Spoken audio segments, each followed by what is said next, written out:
production of Romeo and Juliet by William Shakespeare.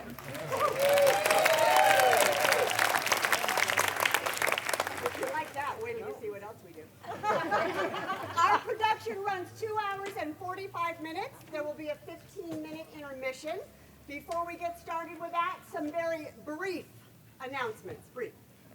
Should you need to use the restroom, you may proceed up those stairs to your left into the front of the library, and to your right, upstairs and downstairs, there are restrooms. Or down through the park, down across the little road, there is another public restroom there. Please silence your devices. Now would be good. And you look at you all complying. It's lovely. Also, please disable any flashy things that go off if you take photographs. Thank you. During the production, there will be characters traipsing up and down the aisleways. Please be aware so that your legs and feet do not catch swords and laps and bums as they go by. In the event of an emergency, the exits are all around you. Just go. And with that, enjoy the show!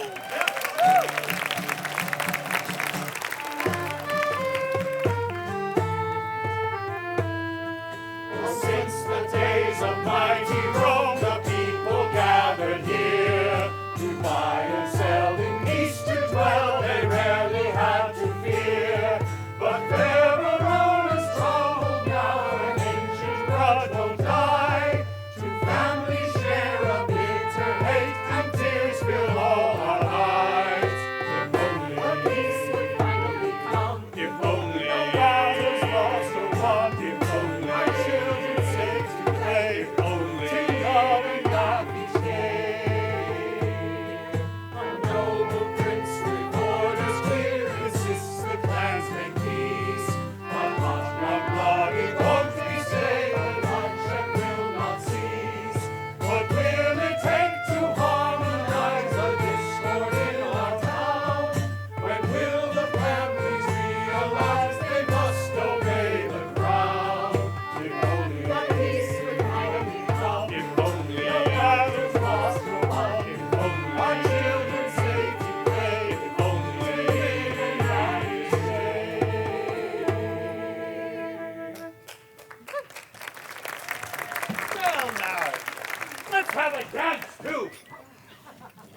thumb, sir?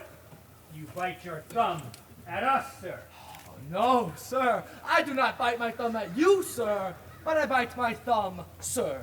Would you quarrel, sir? Quarrel, sir? No, sir. Ooh, if you do, sir, I am for you. I serve as good a man as you. What, no better? Say better, here comes Tybalt! Yes, better, sir. You lie. Well, draw! If you be men. What? Fools! Put up your swords! You know not what you do! Wilt thou drawing among these heartless hinds? Turn thee, Benvolia, and look upon thy death. I do but keep the peace. Put up your sword, or manage it to part these men with me. Withdraw and take a peace? I hate the word, as I hate hell, all Montagues, and thee. Have at thee, coward. Please. Mercutio!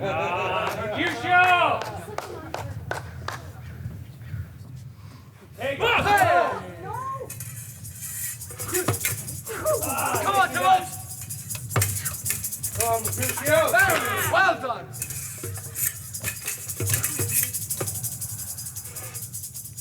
Running through his commonwealth. come on. Use your passado.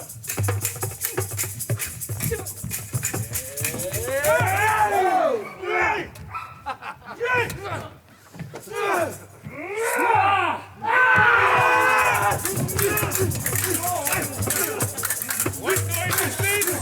Bring me my long sword!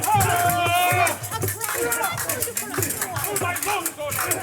Old Montague is come and flourishes his blade and fight at me! Down, fellows, Capulet! Hold me down, let me go!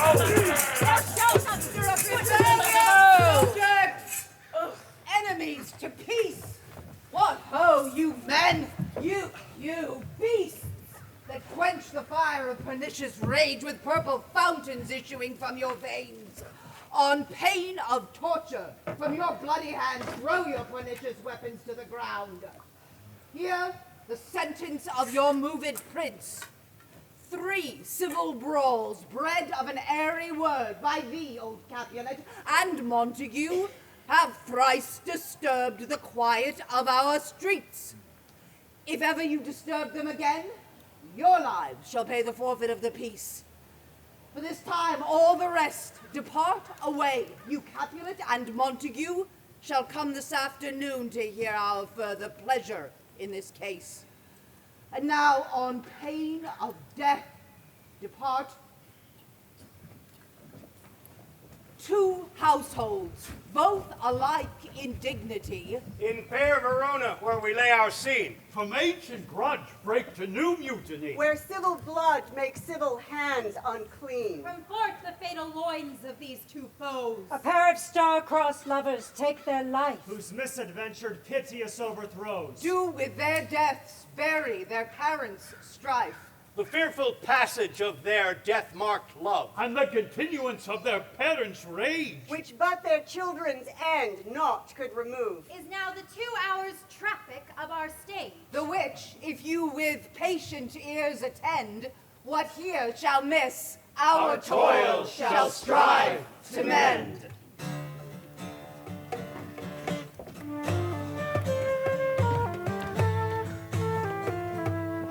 Sets this ancient quarrel new abroach? Speak, niece. Were you by when it began? Here were the servants of your adversary, and yours close fighting ere I did approach. I drew to part them, but then came more, and fought on part, until the prince came and parted either part. Oh, where is Romeo? Saw you him today? Right glad I am he was not at this fray. Madam, an hour before the worshipped sun peered forth the golden window of the east, a troubled mind drave me to walk abroad, where underneath the grove of sycamore that westward rooteth to the city's side, so early walking did I see your son. Towards him I made, but he was ware of me, and stole into the covert of the wood. Many a morning hath he there been seen, with tears augmenting the fresh morning dew, adding to clouds more clouds with his deep sighs. But also soon as the all-cheering sun should in the furthest east begin to draw the shady curtain from a rover's bed away from the light steals home, my wayward son, who's private in his chamber, pens himself, shuts up his window, locks fair daylight out, and makes himself an artificial night. Black and portentous must this humor prove, unless good counsel may the cause remove. My noble uncle, do you know the cause? I neither know it nor can learn of him. Have you importuned him by any means? Both by myself and many other friends, but he his own affection's counselor. Could we but learn from whence his sorrows grow, we would as willingly give cure as know. See where he comes, so please you step aside. I'll know his grievance, or be much denied. I would thou wert so happy in thy state to hear true shrift. Come, madam, let's away. Good morrow, cousin. Is the day so young? But news struck 9. Ay me. Sad hours seem long. What? Was that my father that went hence so fast? It was.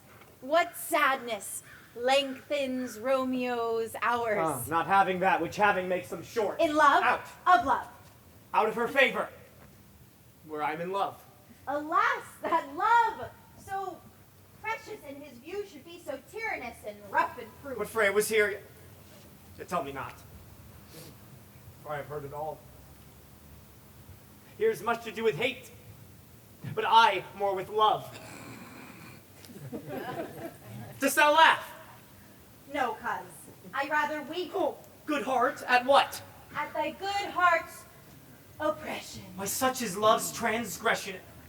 Love is a smoke, raised with the fume of sighs. Being purged, a fire sparkling in lover's eyes. Being vexed, a sea nourished with lover's tears. What is it else? A madness, most discreet, a choking gall and a preserving sweet. Farewell, my cuz.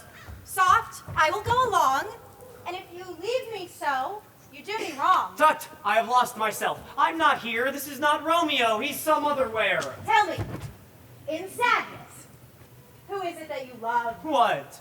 Shall I groan and tell thee? Groan? Why no. But sadly, tell me who. In sadness, cousin, I do love a woman. I aimed so near when I supposed you loved. A right good markman. She's fair, I love. A right fair mark, fair cuz, as soon as hit. Well, in that hit you miss. She'll not be hit with Cupid's arrow. She hath Diane's wit, and in strong proof of chastity, well armed, from love's weak childish bow, she lives unharmed. She will not stay the siege of loving terms, nor bide the encounter of assailing eyes, nor ope her lap to saint-seducing gold. Though she is rich in beauty, only poor that when she dies, with beauty dies her store. Then she hath sworn that she will still live chaste. She hath, and in that sparing makes huge waste, for beauty starved with her severity cuts beauty off from all posterity. She hath forsworn the love, and in that vow do I live dead, though to tell it now. Be ruled by me. Forget to think of her. Oh, teach me how I should forget to think. By giving liberty unto thine eyes, examine other beauties. 'Tis the way to call hers exquisite and question more. Show me a mistress, that is, passing fair. What doth her beauty serve? No offense. What doth her beauty serve? But as a note, where I may read who passed that passing fair. Farewell. Thou canst not teach me to forget. I'll pay that doctrine, or else die in debt. Romeo!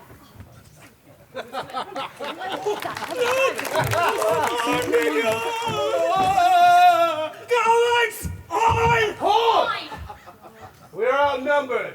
If you gentlemen would care to tilt, meet us at the Piazza del Foro across the river at 9 tonight. Oh, if you got the stomach for it. I will meet you there. Aye. We shall. Come. You'll get your chance soon enough. But Montague is bound as well as I in penalty alike. And 'tis not hard, I think, for men so old as we to keep the peace. Of honorable reckoning are you both. Oh. And pity 'tis you lived at odds so long. But now, my lord, what say you to my suit? But saying o'er what I have said before, my child is yet a stranger in the world.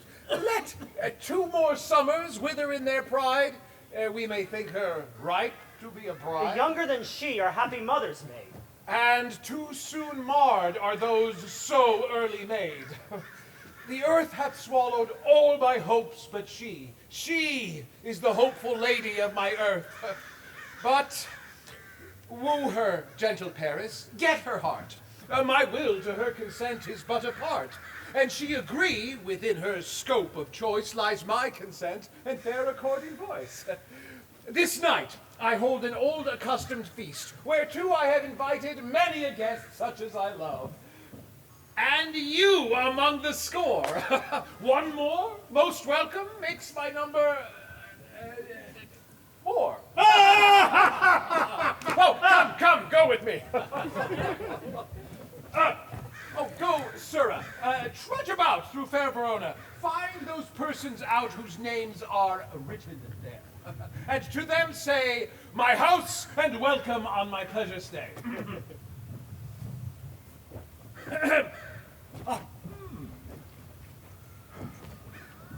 I am sent to find those names that are here written, and I cannot read. I must learn it, and quickly too. Tut, man! What? One fire burns out, another's burning. Take some new infection to thine eye, and the rank poison of the old will die. Your plantain leaf is excellent for that. For what, I pray thee? For your broken shin. Romeo, art thou mad? Not mad, but bound more than a madman is. Shut up in prison, kept without my food, whipped and tormented and... But then, good fellow. God did it again, sir. And I pray you, can you read? I, mine own fortune in my misery. Perhaps you have learned by book. Without book. Can you read anything that is here writ? Aye, if I know the letters and the language. You say fair. I bid you farewell. Stay. Huh? Fellow. Oh, I can read. Signor Martino, his wife and daughters, County Anselm and his beauteous sisters, the lady widow of Vitravio, Signor Placentio and his lovely nieces, my uncle Capulet, his wife and daughters, my fair niece Rosaline. Oh! Samson and CHIARA, Tybalt, Lucio, and the lively Helena, a fair assembly. Whither should they come? I go. Whither? To my house, to our house, to supper. Whose house? My master's. Indeed, I should have asked you that before, but who is your master? Oh, I shall tell you before you ask. Aye. My master's the great and rich Capulet. And if you be not of the house of Montague there, pray you, come and crush a cup of wine. Who's that? I pray you farewell. At this same ancient feast of Capulets sups the fair Rosaline, whom thou so lovest, with all the other admired beauties of Verona. Go thither, and with untainted eye compare her face with some that I shall show, and I will make thee think thy swan a crow. When the devout religion of mine eye maintains such falsehood, then turn tears to fire. One fairer than my love, the all-seeing sun, ne'er saw her match since first the world begun. Tut, man, you saw her fair, none else being by, herself poised with herself in either eye. But in these crystal scales, let there be weighed your lady's love with some other maid that I shall show thee shining at this feast, and she shall scant show well that now shows best. I'll go along. No such sight to be shown, but to rejoice in splendor of mine own. Nurse! Where is my daughter? Call her forth to me. What, lamb? What, ladybird? Oh, God forbid! Where is this girl? What, Juliet? How now? Who calls? Your mother. Madam, I am here. What is your will? This is the matter. Nurse, give leave a while. We must talk in secret. Nurse, come back again. I have remembered me. Thou hearest our counsel. Thou knowest my daughter's of a pretty age. Oh, faith, I can tell her age unto an hour. My Susan and she, God rest all Christian souls, we're of an age, well, Susan is with God. She was too good for me. But I remember when Juliet was but young, she could stand alone, nay, by the rule. She ran and waddled all about, for even the day before when she broke her brow, and then my husband, God be with his soul, he was a merry man, took up the child. Yea, quoth he, dost thou fall upon thy face? Thou wilt fall backward when thou hast more wit, wilt thou not, Julie? And by my holiday, the pretty wretch left crying and said, I, to see now how a jest shall come about. I warrant and I would live 1,000 years, I never should forget it. Wilt thou not, quoth he, and the pretty fool stinted and said, I. Enough of this! I pray thee, hold thy peace. Yes, madam. Yet I cannot choose but laugh to think that it should leave crying and say, I. And yet I warrant it had upon its brow a bump as big as a young cockerel stone, a parlous knock, and it cried bitterly. Yea, quoth my husband, fall'st upon my face, thou wilt fall backward when thou comest to age, wilt thou not, Julie? Fool stinted and said, I. And stint thou too, I pray thee, nurse? Say I. Peace. I have done. Oh, God, Martha, to this grace, thou wast the prettiest babe that e'er I nursed. And I might live to see thee married once, to have my wish. Married? That marry is the very theme I came to speak of. Tell me, daughter Juliet, how stands your disposition to be married? It is in honor that I dream not of. An honor? Were not I thine only nurse, I would say thou hadst sucked wisdom from thy teeth. Well, think of marriage now. Younger than you here in Verona, ladies of esteem are made already mothers. By my count, I was your mother much upon these years that you are now a maid.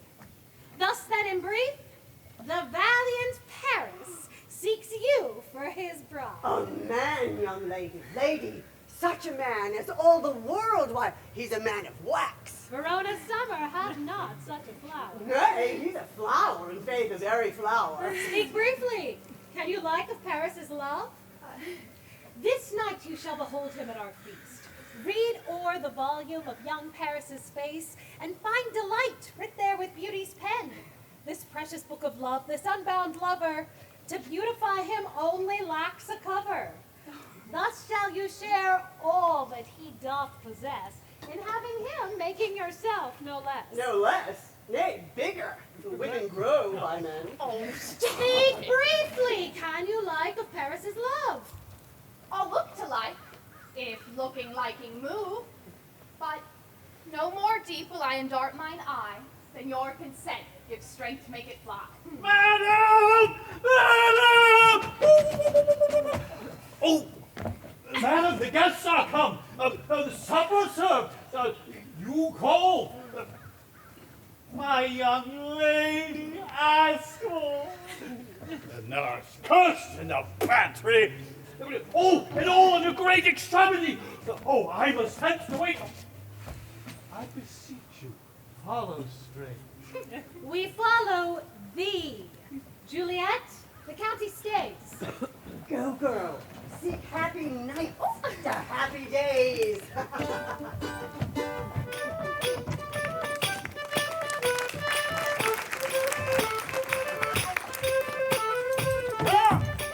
Go, get me a torch. I'm not for this ambling.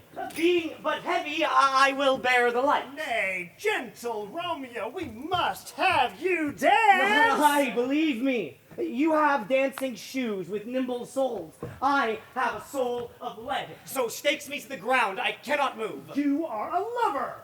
Borrow Cupid's wings and soar with them above a common bound. I am too sore, and pierced with his shaft, to soar with his light feathers.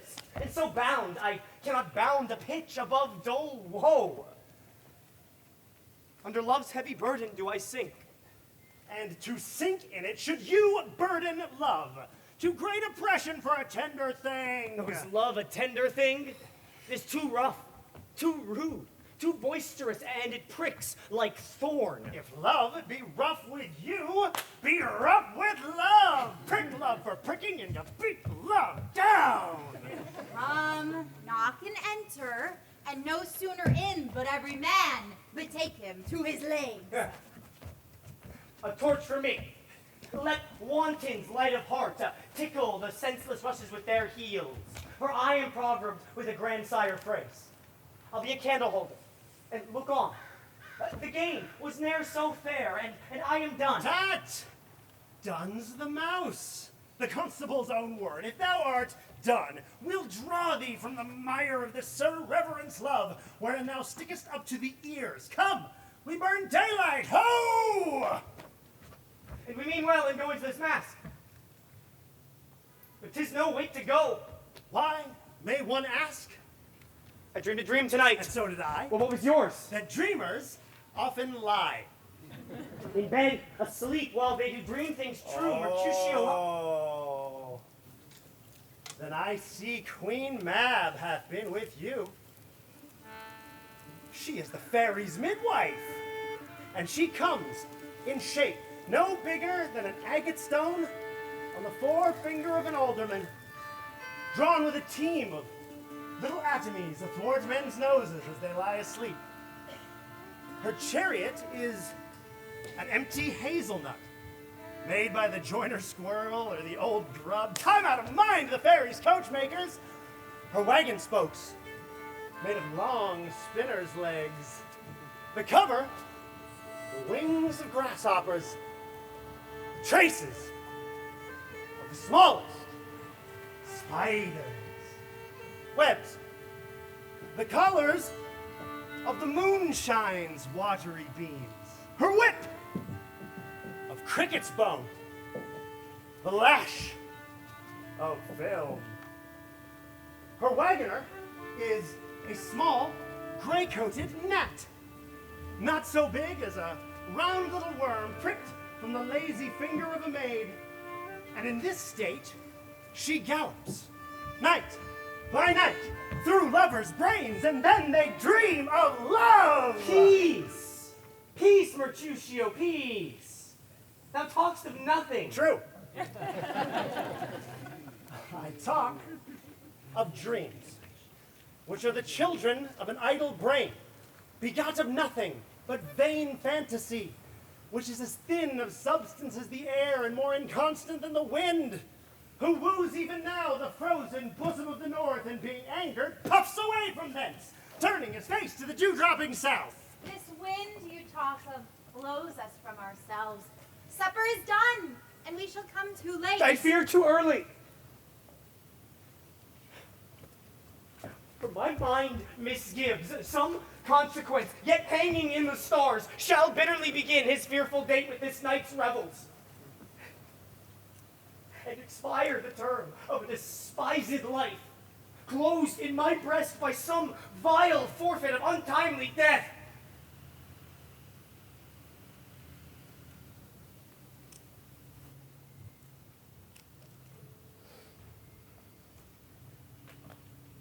But he that hath the steerage of my course, direct my sail. On, lusty gentlemen! Strike, drum.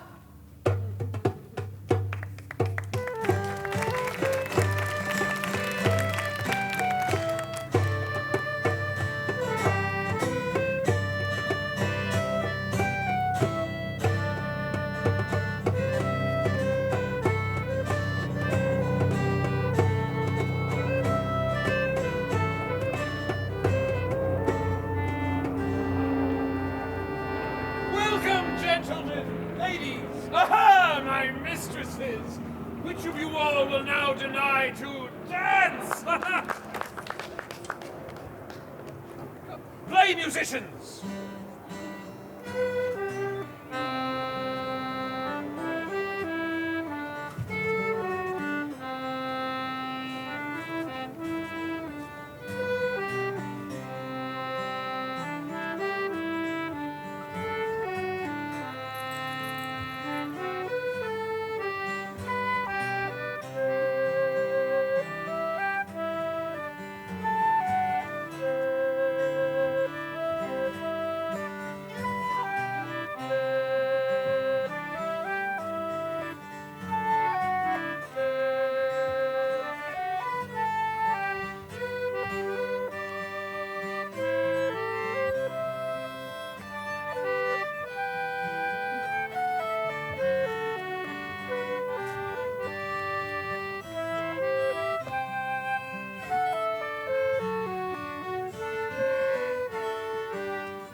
What lady is that?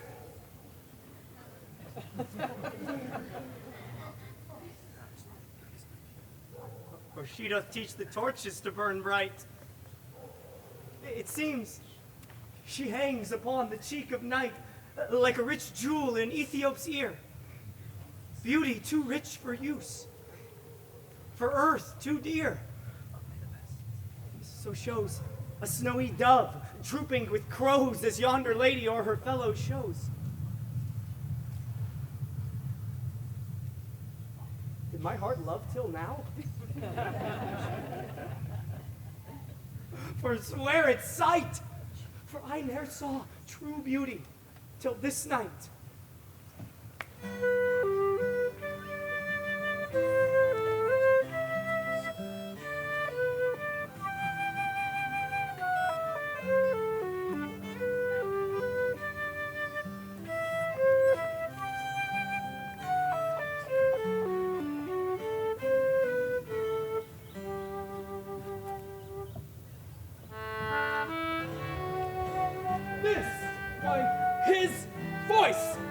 Montague! Oh, fetch my rapier. What dares a slave come hither covered with antic face to fleer and scorn our solemnity? Now, by the stock and honor of my kin, to strike him dead, I hold it not a sin. Why, how now, kinsman, wherefore storm you so? Uncle, this is the Montague, our foe, and villainous in their common spite, to scorn our solemnity this night. Young Romeo, is it? 'Tis he that villain Romeo. Content thee, gentle cuz, let him alone. He bears him like a portly gentleman, and to say truth, Verona brags of him to be a virtuous and well-governed youth. I would not, for the wealth of all the town here in my house, do him disparagement.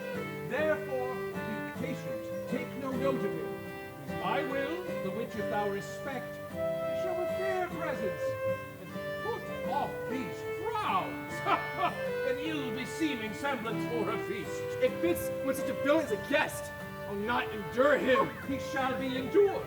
What, goodman boy, I say he shall go too.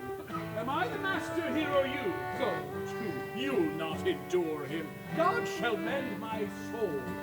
You'll make a mutiny among my guests. You'll set cock-a-hoop. You'll be the man. Hi, Uncle, 'tis a shame. Oh, go to, go to. You are a saucy boy. Is it so indeed? You are a brigcox. Go. Be quiet. No more shade. I'll make you quiet. I will withdraw. But this intrusion shall seeming sweet convert to bitter gall. What? Cheerly, my hearts, come to supper.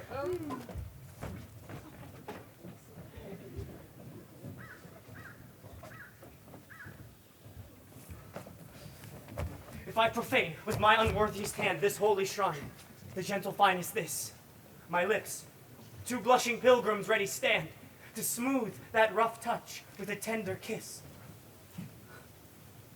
Good pilgrim, you do wrong your hand too much. Which mannerly devotion shows in this? For saints have hands that pilgrims' hands do touch, and palm to palm, as holy palmers kiss. Have not saints' lips, and holy palmers too? I, pilgrim, lips that they must use in prayer. Oh, then, dear saint, let lips do what hands do. They pray. Grant thou, lest faith turn to despair. Saints do not move, though grant for prayer's sake. Then move not. For my prayer's effect I take. As from my lips by yours, my sin is purged.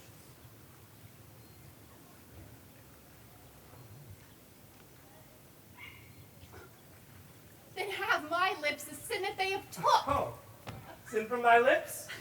Oh, trespass, sweetly urged. Give me my sin again.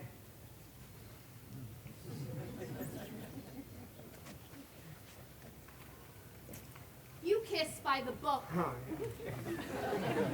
Madam! Your mother craves a word with you. What is her mother? Marry that bachelor. Her mother is the lady of the house, and a wise lady, and a good, and a virtuous. I nursed her daughter that you talked withal. I tell you, he that can lay hold of her shall have the chink. Is she a Capulet? Oh, dear Count, my life is my foe's debt. Away! Be gone! The sport is at its best. Aye, so I fear. The more is my unrest. Come hither, nurse. What is yon gentleman? I know not. Go ask his name. If he be married, my grave is like to be my wedding bed. His name is Romeo, and a Montague, the only son of your great enemy. My only love sprung from my only hate. Too early seen unknown, and known too late. Prodigious birth of love it is to me, that I must love a loathed enemy. What's this? What's this? A rhyme I learned even now, one I danced withal. Juliet! Anon! Anon! Your father calls. We must go in.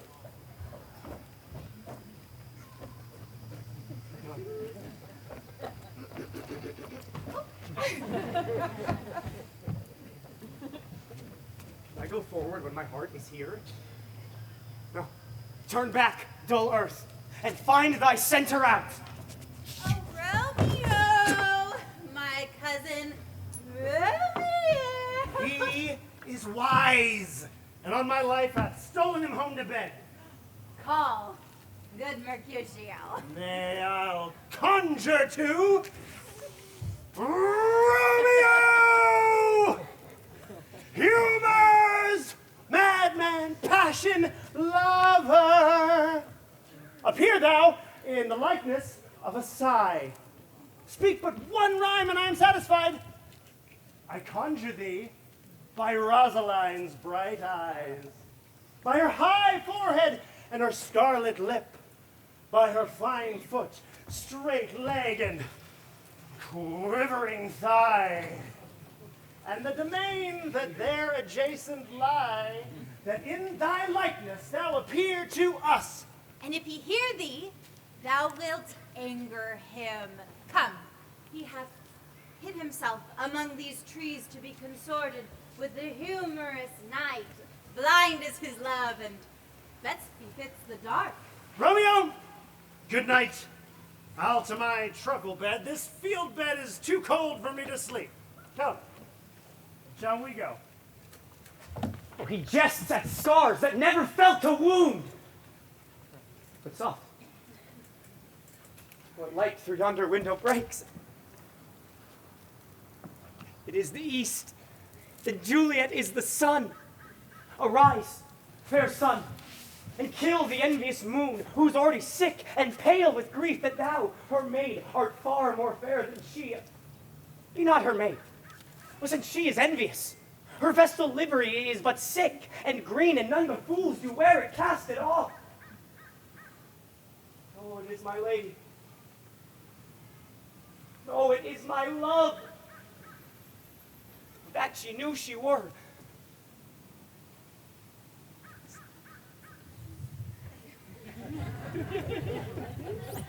She speaks, yet she says nothing. What of that? Her eye discourses, I will answer it. I am too bold. 'Tis not to me she speaks it. Two of the fairest stars in all the heaven, having some business, do entreat her eyes to twinkle in their spheres till they return.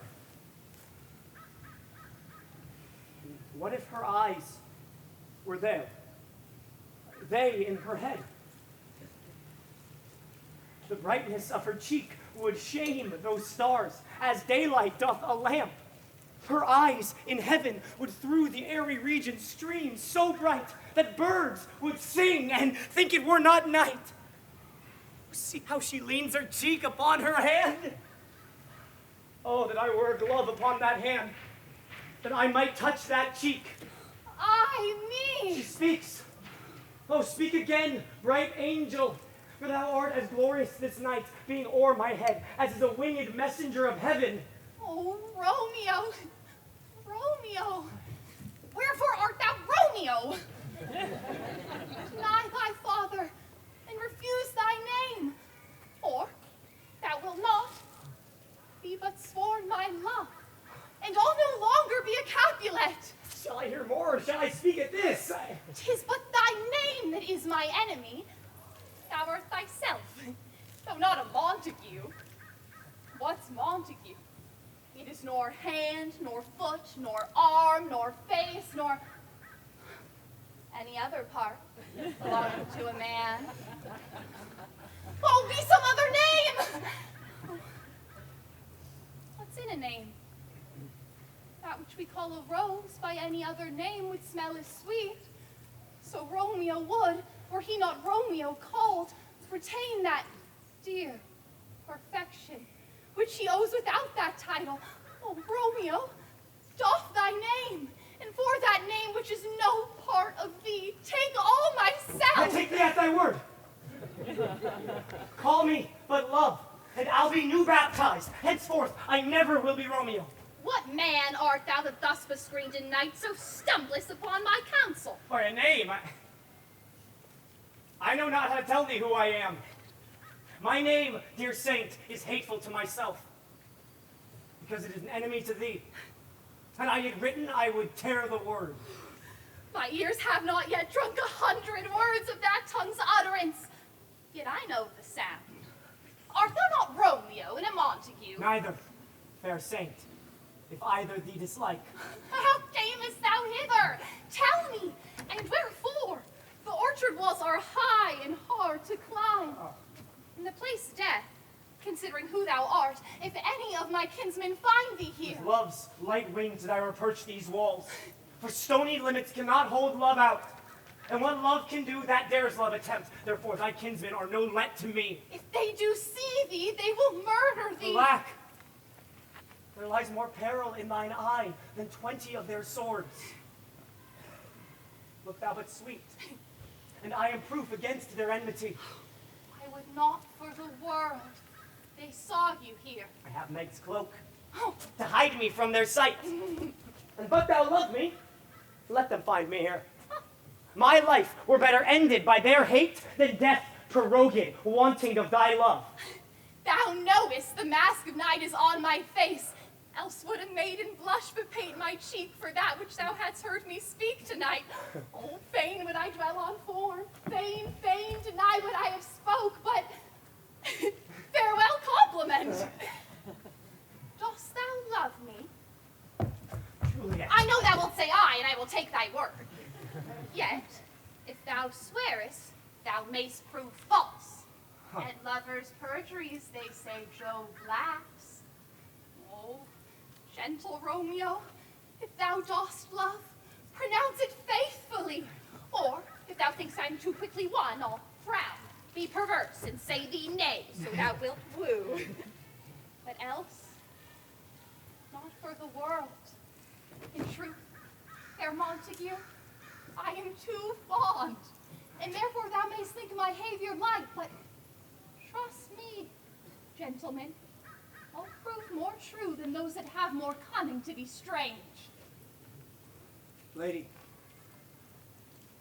by yonder blessed moon, I swear that... Swear not by the moon, the inconstant moon that monthly changes in her circled orb, lest thy love prove likewise variable. What shall I swear by? Do not swear at all. Or, if thou wilt, swear by thy gracious self, which is the god of my idolatry, and I'll believe thee. If my heart's dear love prove false... Well, do not swear. Although I joy in thee, I have no joy in this contract tonight. It is too rash, too unadvised, too sudden, too like the lightning, which doth cease to be ere one can say, oh, it lightens. Oh, sweet, good night. This bud of love, by summer's ripening breath, may prove a beauteous flower when next we meet. Good night. Good night. As sweet repose and rest come to thy heart as that within my breast. Wilt thou leave me so unsatisfied? Oh, what satisfaction canst thou have tonight? The exchange of thy love's faithful vow for mine. I gave thee mine before thou didst request it. And yet, I would it were to give again. Wouldst thou withdraw it? Oh, for what purpose, love? But to be frank, and give it thee again. And yet, I wish but for the thing I have. My bounty is as boundless as the sea. My love is deep. More I give to thee, more I have. For both are infinite. Lady Juliet! Oh, I hear some noise within. Dear love, adieu. Anon, good nurse. Sweet Montague, be true.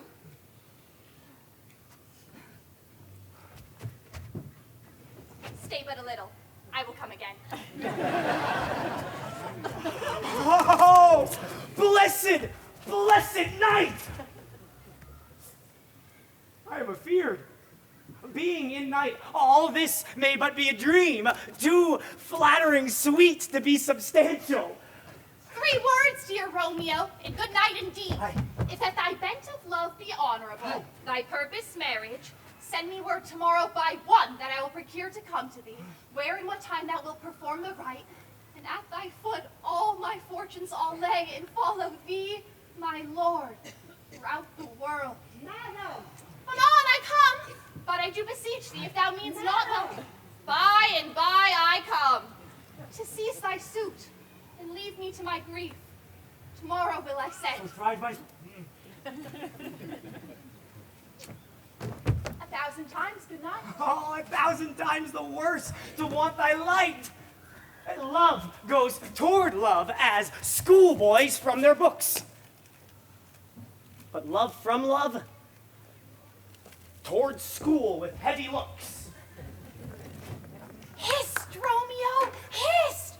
Oh, for a falconer's voice to lure this tassel gentle back It again. is my soul that calls upon my name. How silver sweet sound lovers' tongues by night, like softest music to attending ears. Romeo! My dear! At what o'clock tomorrow shall I send to thee? At the hour of 9. I will not fail. Hey. 'Tis 20 years till then. I have forgot why I did call thee back. Let me stand here till thou remember it. I shall forget to have thee still stand here, remembering how I love thy company. And I'll still stay, to have thee still forget. Forgetting any other home but this. 'Tis almost morning. I would have thee gone, and yet no further than a wanton's bird, who lets it hop a little from her hand, like a poor prisoner in his twisted gyves, and with a silk thread plucks it back again, so loving jealous of his liberty. And would I were thy bird. Sweet, so would I, and yet I would kill thee with much cherishing. Good night. Good night. Parting is such sweet sorrow that I shall say good night till it be morrow.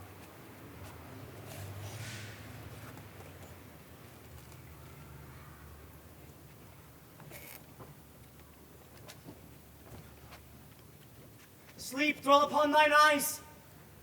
Peace in thy breast. Would I were sleep and peace, so sweet to rest.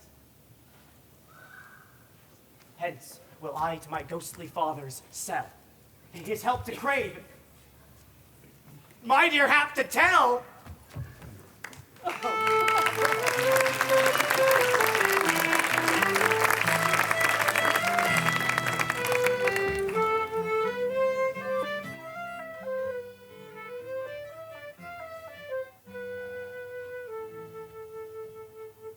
The gray-eyed morn smiles on the frowning night, checkering the eastern clouds with streaks of light.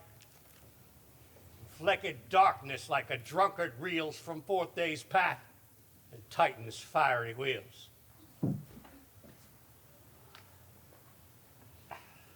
Now, ere the sun advance his burning eye, the day to cheer and night's dank dew to dry, I must upfill this osier cage of ours with baleful weeds and precious juiced flowers. Oh, mighty is the powerful grace that lies in herbs, plants, stones, and their true qualities. For naught but on the earth doth live, not so vile, but to the earth some special good doth give. Nor aught so good, but strained from that fair use, revolts from true birth, stumbling on abuse. Virtue itself turns vice, being misapplied, and vice sometime by action dignified. Within the infant rind of this small flower, poison hath residence and medicine power. For this, being smelt with that part, cheers each part. Being tasted, slays all senses with the heart.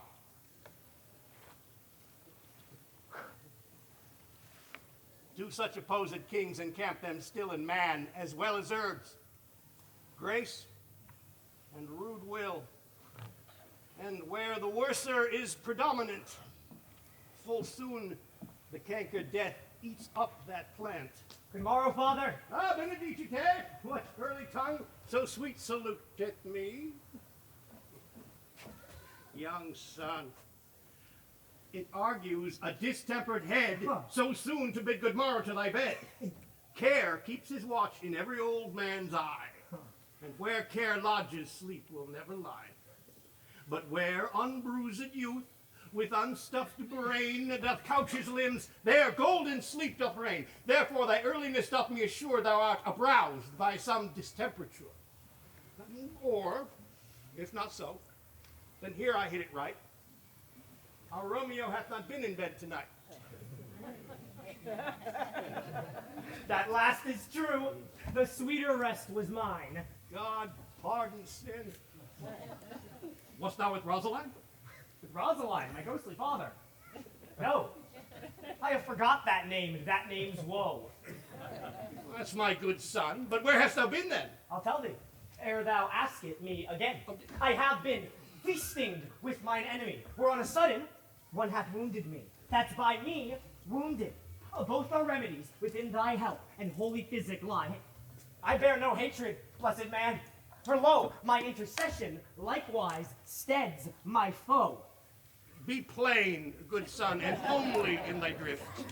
Riddling confession finds but riddling shrift. And plainly know, my heart's dear love is set on the fair daughter of rich Capulet.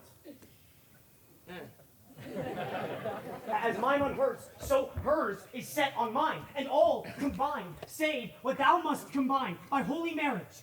When and where and how we met, we wooed, and exchange a vow, I'll tell thee as we pass. But this I pray, that thou consent to marry us today.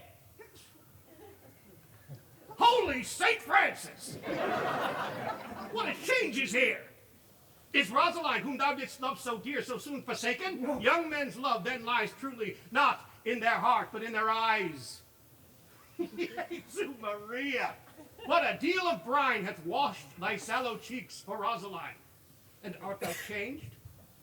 Pronounce this sentence then. Women may fall when there's no strength in men. Thou chidest me oft for loving Rosaline. For doting, not for loving, pupil mine. And badst me bury love. Not in a grave to lay one in, another out to have. I pray thee, chide not. She whom I love now doth grace for grace and love for love allow. The other did not so.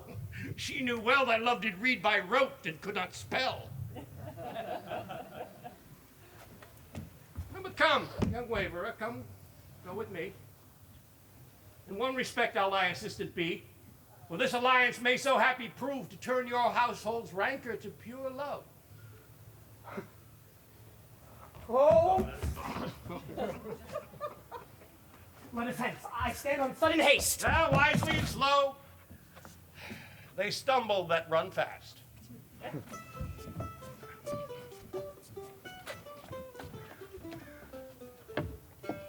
Where the devil devil should this Romeo be? Came he not home last night? Not to his father's. I spoke with his man. That same pale, hard-hearted wench that Rosaline torments him so that he will sure run mad.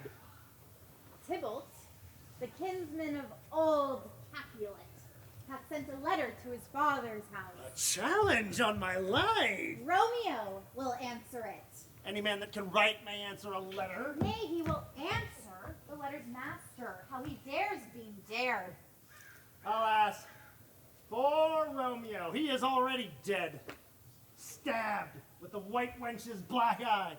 Shot through the ear with a love song. The very pin of his heart cleft with the blind bro boy's butt shaft.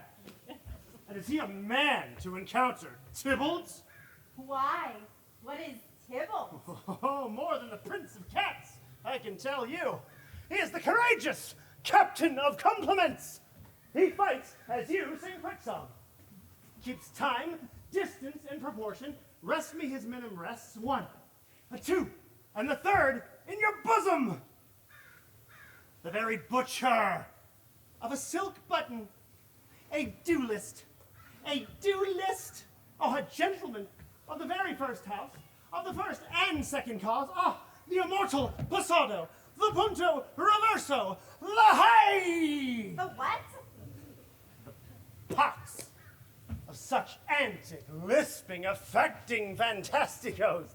These new tuners of accents. Oh, by Jesu, a very good blade, a very tall man, a very good whore.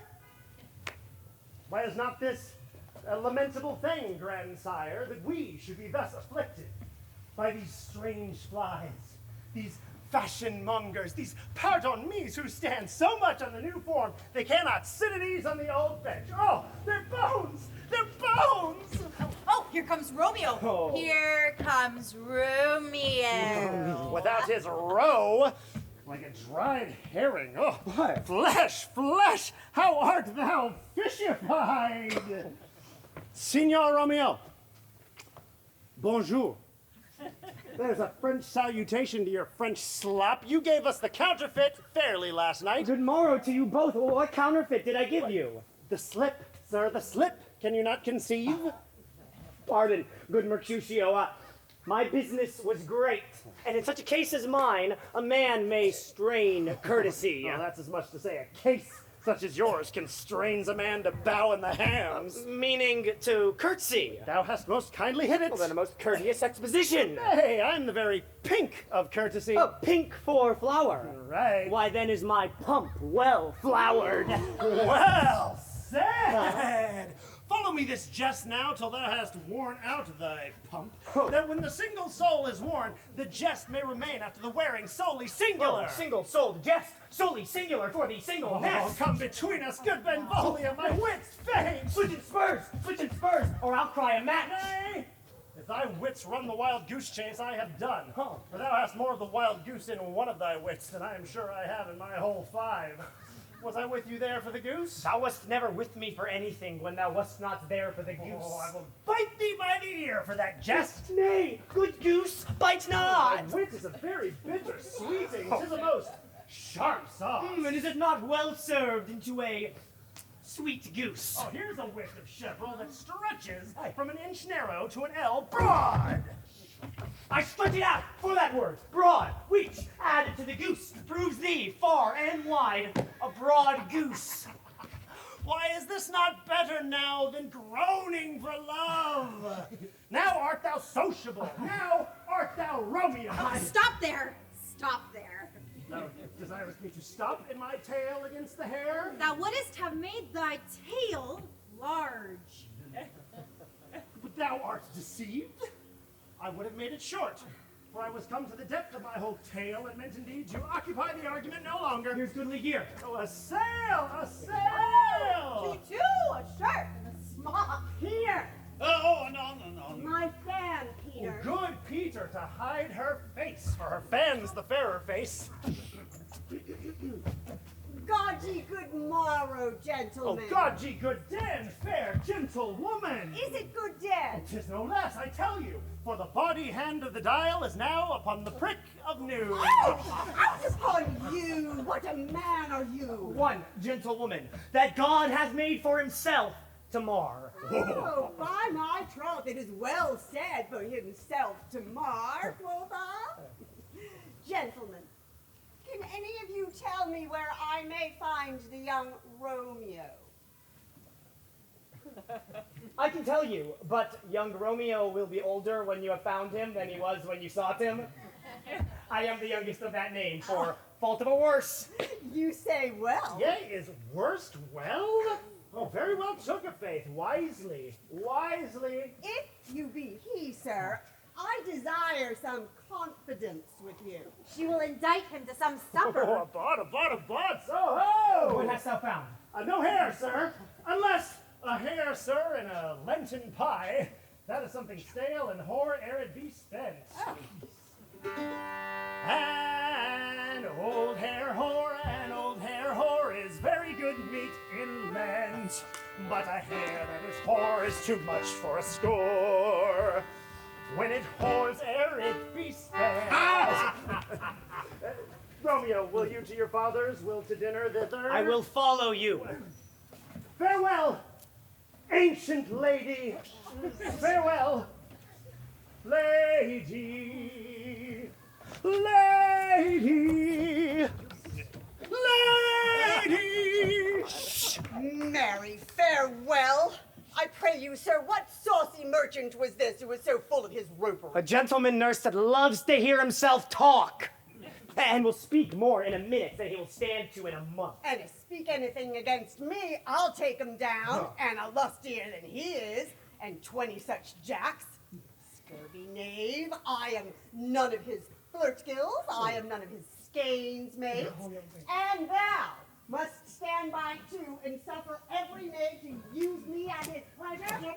I saw no man use you at his pleasure. If I had, my weapon would have quickly been out. And I see a quarrel and a good occasion, and a law of 10 seconds on my side. Now, afore God, I am so vexed that every part about me quivers. Scurvy knave. Pray you, sir, a word. And as I told you, my young lady bade me inquire you out. What she bade me say, I shall keep to myself. But first, let me tell you that should ye lead her into a fool's paradise, as they say, it were a very gross kind of behavior, as they say, for the gentlewoman is young, and therefore, if you should deal double with her, truly, it were a very ill thing to be offered to any gentlewoman, and very weak dealing. Nurse, commend me to thy lady and mistress. Oh, good heart and faith, I will tell her as much. Lord, she will be a joyful woman. What wilt thou tell her, nurse, that dost not mark me? I will tell her, sir, that you do protest, which, as I take it, is a gentlemanlike offer. Bid her devise some means to come to Shrift this afternoon, and there she shall, at Friar Laurence's cell, be shrived and married. Oh. Here is for thy pains. Oh, no, truly, sir, not a pen. Go to, I say you shall. This afternoon, sir. Hi. Oh, she shall be there. Oh, and stay, good nurse, behind the abbey wall. Within this hour, my man Balthasar shall be with thee, and bring thee cords, made like a tackled stair, which to the high top gallant of my joy must be my convoy in the secret night. Oh. Farewell. Oh. Be trusty, and I'll quit thy pains. Oh, God in heaven. Farewell. Commend me to thy mistress. Hark ye, sir. What sayest thou, my dear nurse? Is your man secret? Have you ne'er heard say that two may keep counsel, putting one away? I warrant thee, my man's as true as steel. Well, sir, my mistress is the sweetest lady. Lord, when 'twas a little prating thing. Yeah. Oh, but there is a nobleman in town, one Paris, who would fain lay knife aboard, but she, good soul, had as lief see a toad, a very toad, as see him. Oh, I anger her sometimes and tell her that Paris is the proper man, but I warrant you, when I say so, she looks as pale as any clout in the versal world. Doth not Rosemary and Romeo begin both with a letter? Aye, nurse, what of that? Both with an R. Mocker? That's the dog's name. Arr. No, I know it begins with some of it. Of you and Rosemary. It would do you good to hear it.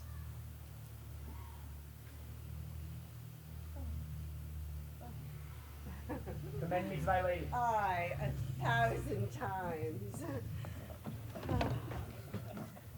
Peter! No! Before and a face.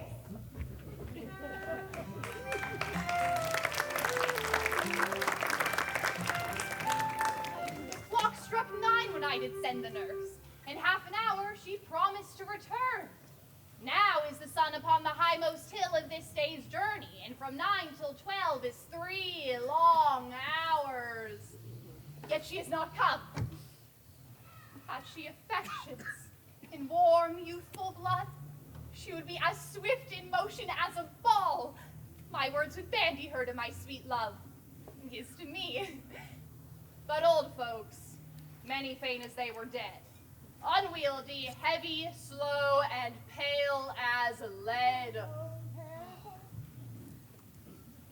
Oh God, she comes! An old dear hole, an old dear very good. Oh, honey nurse, what news? Hast thou met with him? Oh Lord, why look'st thou sad? Though news be sad, yet tell them merrily. If good, thou shamest the music of sweet news by playing it to me with so sour a face. Oh, I am a-weary. Give me leave a while. Fie, how my bones ache. Oh, what a jaunt have I had. I would thou hadst my bones and I thy news. Nay, come, I pray thee, speak. Good nurse, speak. Into what haste? Can you not stay a while? Do you not see that I am out of breath? How art thou out of breath, when thou hast breath to say to me that thou art out of breath? The excuse thou dost make in this delay is longer than the tale thou dost excuse. Is thy news good or bad? Answer to that. Say either, and I'll stay the circumstance. Let me be satisfied. Is it good or bad? Well, you have made a simple choice. You know not how to choose a man. Romeo, no, not he. Though his face be better than any man's, yet his leg excels all men's. And for a hand and a foot and a body, though they be not to be talked on, yet they are past compare. He is not the flower of courtesy, but I'll warrant him gentle as a lamb. Go thy ways, wench, serve God. What, have you dined at home? No, but all this did I know before. Oh. What says he of our marriage? Oh. What of that? Fie, how my head aches. What a head have I. It beats as it would fall into 20 pieces. My back. Oh, to the other side. My back. Oh, beshrew your heart for sending me about to catch my death jaunting up and down. Oh, in faith, I am sorry that thou art not well. Sweet, sweet, sweet nurse. What says my love?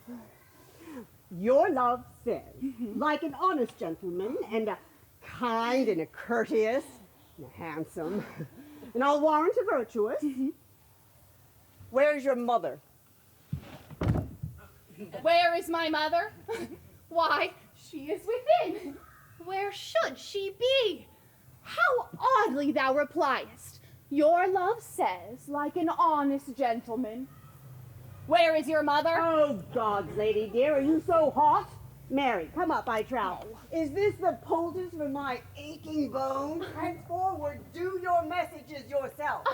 Here is such a coil.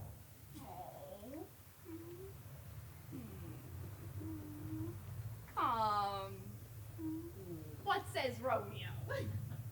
Have you got leave to go to Shrift today? I have. Then hie you hence to Friar Laurence's cell. There stays a husband to make you a wife. Oh, now comes the wanton blood up in your cheeks. They'll be in scarlet straight as any new. Hie you to church.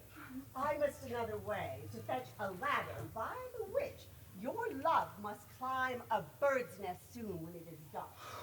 I am the drudge and toil in your delight, but you shall bear the burden soon at night. Go, I'll to dinner. Hie you to the cell. Hie to thy fortune, oh honest nurse. Farewell.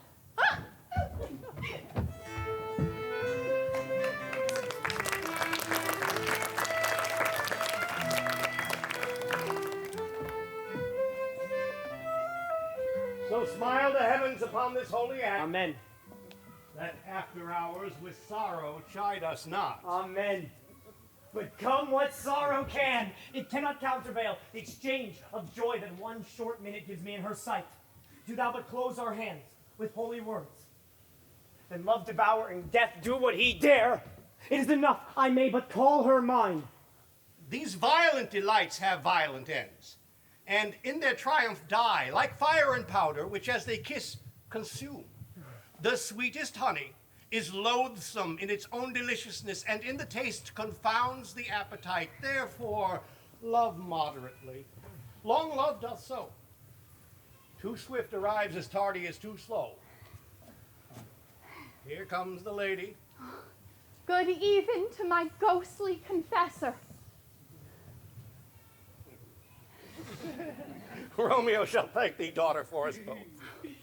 As much to him, else is his thanks too much.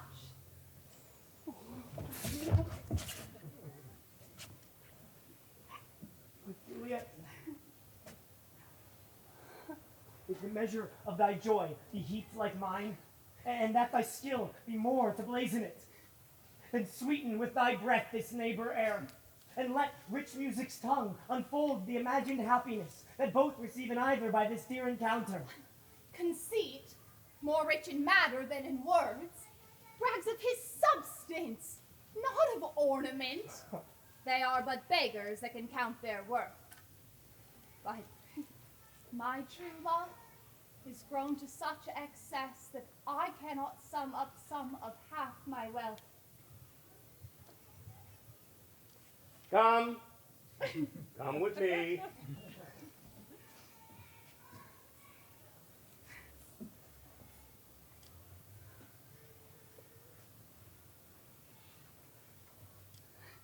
We will make short work. For by your leaves you shall not stay alone till Holy Church incorporate two in one.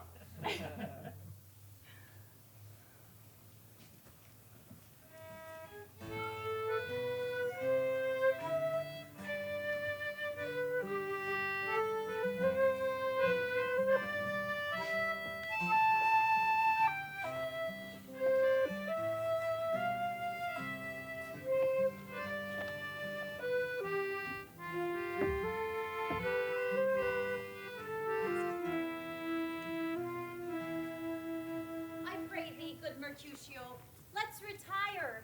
The day is hot. The Capulets abroad. If we meet, we shall not scape a brawl.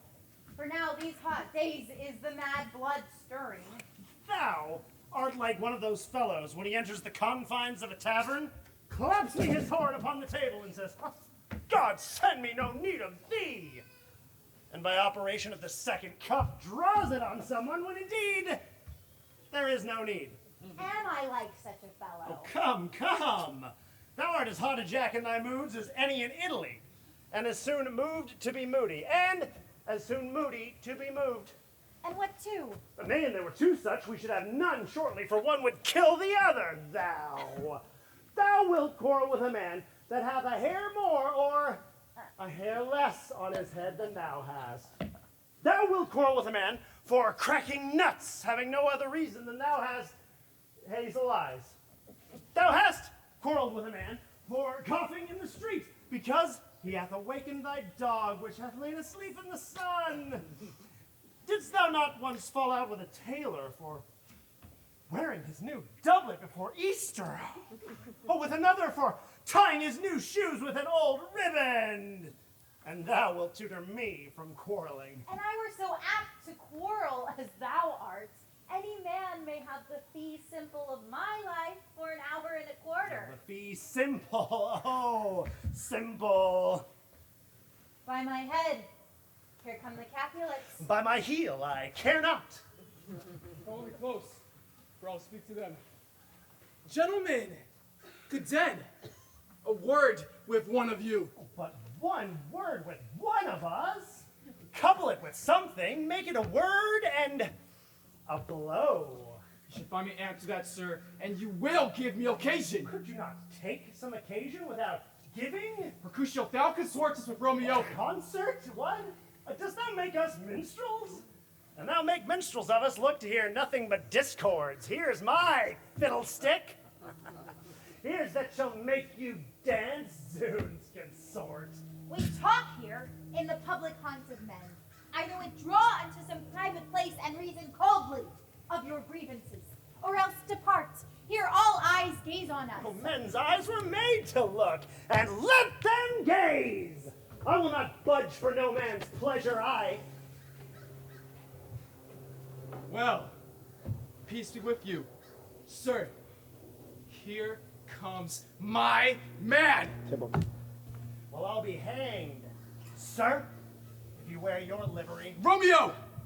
The hate I bear thee can afford no better term than this. Thou art a villain! Tybalt, the reason that I have to love thee doth much excuse the appertaining rage to such a greeting.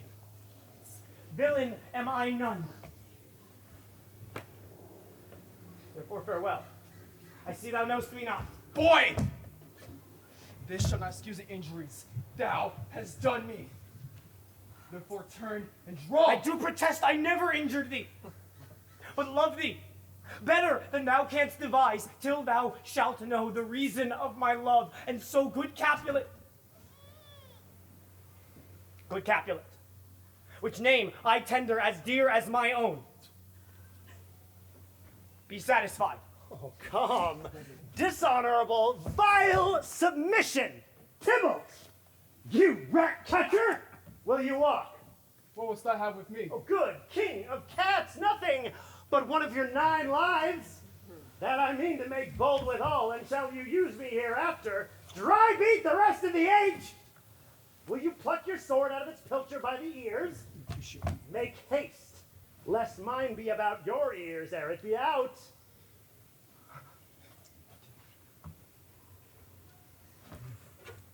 I am for you. Since MERCUTIO, put that right here. Your passado. You stop. Hold, MERCUTIO. Peace, MERCUTIO. Oh.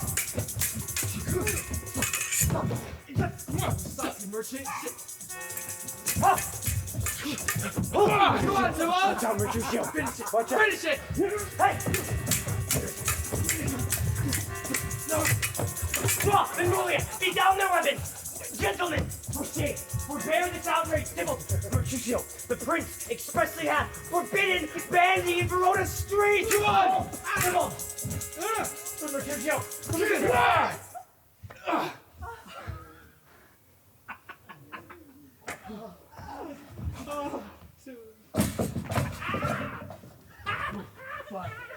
I am hurt. A plague of both your houses I am sped. Is he gone and hath nothing? What, art thou hurt? A scratch. Mary, 'tis enough. Fetch a surgeon. Courage, man, the hurt cannot be much. No, 'tis not so deep as a well, nor so wide as a church door, but 'tis enough. 'Twill serve. No. Ask for me tomorrow, and you shall find me a grave man. I am peppered, I warrant, for this world. Oh, plague to both your houses! Soons, a dog, a rat, a mouse, a cat to scratch a man to death? A braggart, a rogue, a villain that fights by the book of arithmetic? Why the devil came you between us?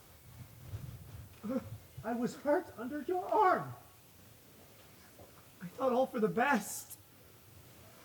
Help me into some house, Benvolia. Or I shall faint. Mercutio. A plague of both your houses. They have made worm's meat of me. Oh, Mercutio.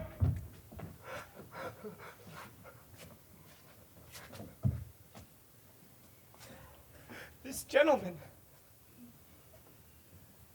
the prince, his near ally, my very friend, hath got his mortal hurt on my behalf. My reputation stained with Tybalt's slander, Tybalt. An hour hath been my kinsman.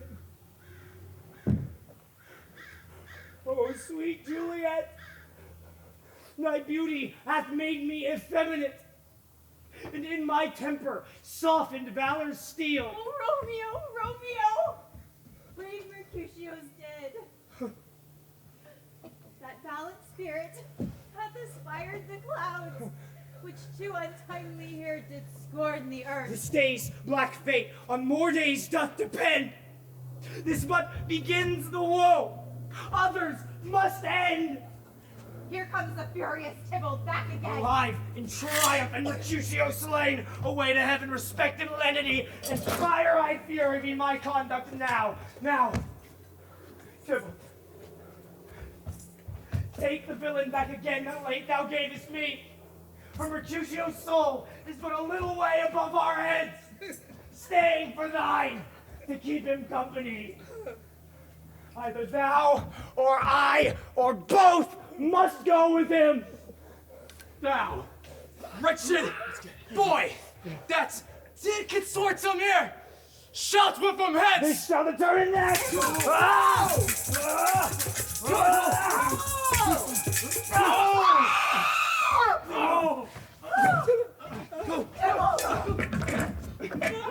Romeo, away! Be gone! The citizens are up. Tybalt slain. Stand not amazed. The prince will doom thee death if thou art taken. Hence be gone, away! Oh, I am fortune's fool. Why dost thou stay? Where are the vile beginners of this fray? O noble prince, I can discover all the unlucky manage of this fatal brawl. Here lies the man slain by young Romeo, who slew thy kinsman, brave Mercutio. Tybalt? Oh, cousin! Oh, my brother's child! Prince, husband, cousin! Oh, the blood is spilt! Oh, my dear kinsman! Prince, as thou art true, for blood of ours! Shed blood of Montague! Oh, cousin! Benvolia, who began this bloody fray? Tybalt, here slain, whom Romeo's hand did slay. Romeo, that spoke him fair, did him bethink how nice the quarrel was, and urged withal your high displeasure. All this was uttered with calm breath, gentle look, knees humbly bowed, could not take truce with the unruly spleen of Tybalt. Death to peace! But that he points with piercing steel at bold Mercutio's breast, who all as hot turns deadly point to point, and with a martial scorn with one hand beats cold death aside, and with the other sends it back to Tybalt, whose dexterity retorts it. Romeo, he cries aloud, hold friends, friends part, and swifter than his tongue his agile arm beats down their fatal points, and betwixt them rushes, underneath whose arm an envious thrust from Tybalt did hit the life of stout Mercutio, and then Tybalt fled. But by and by comes back to Romeo, who had but newly entertained revenge, and to it they go like lightning, for ere I could draw to part them with stout Tybalt slain. And as he fell, did Romeo turn and fly. This is the truth, or let Benvolia die. She is kinsman to the Montague. Affection makes her false. She speaks not true. Some 20 of them fought in this black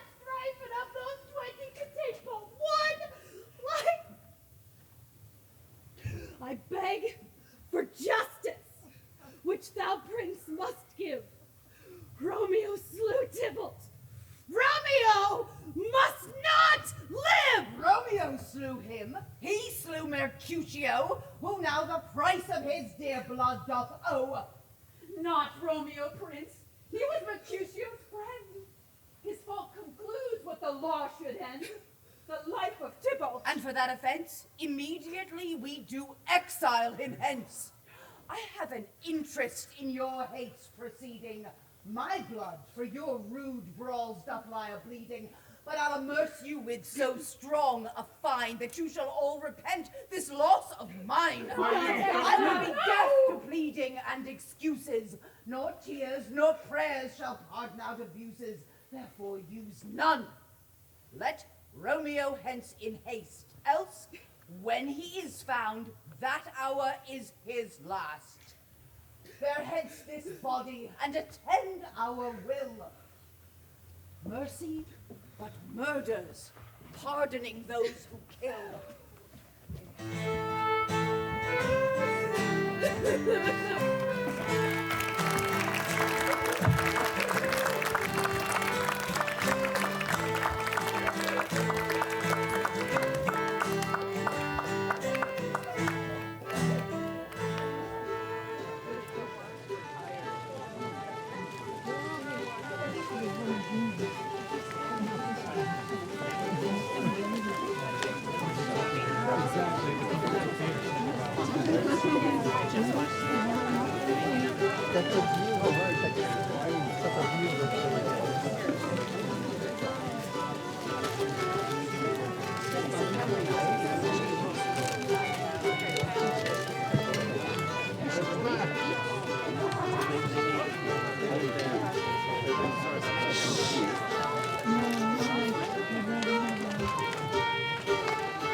Love-performing night, that runaways' eyes may wink, and Romeo leap to these arms, untalked of and unseen.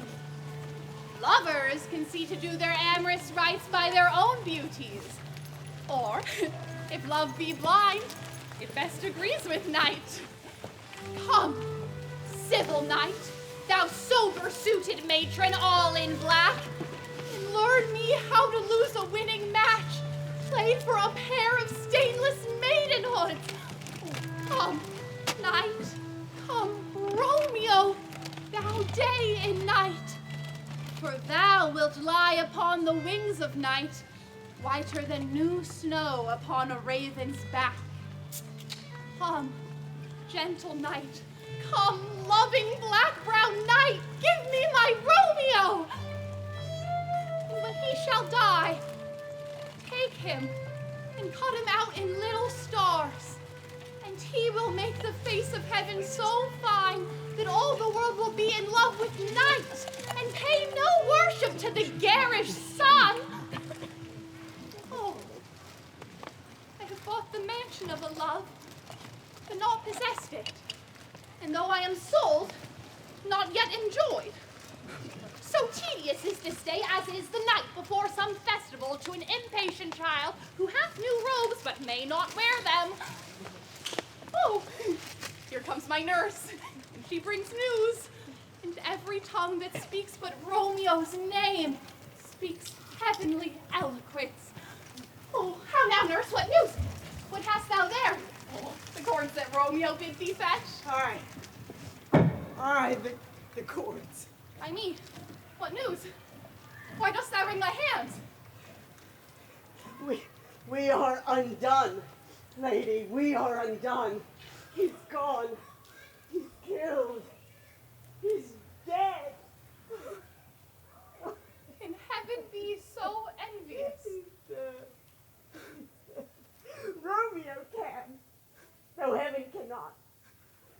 Romeo. Romeo. Whoever would have thought it, Romeo?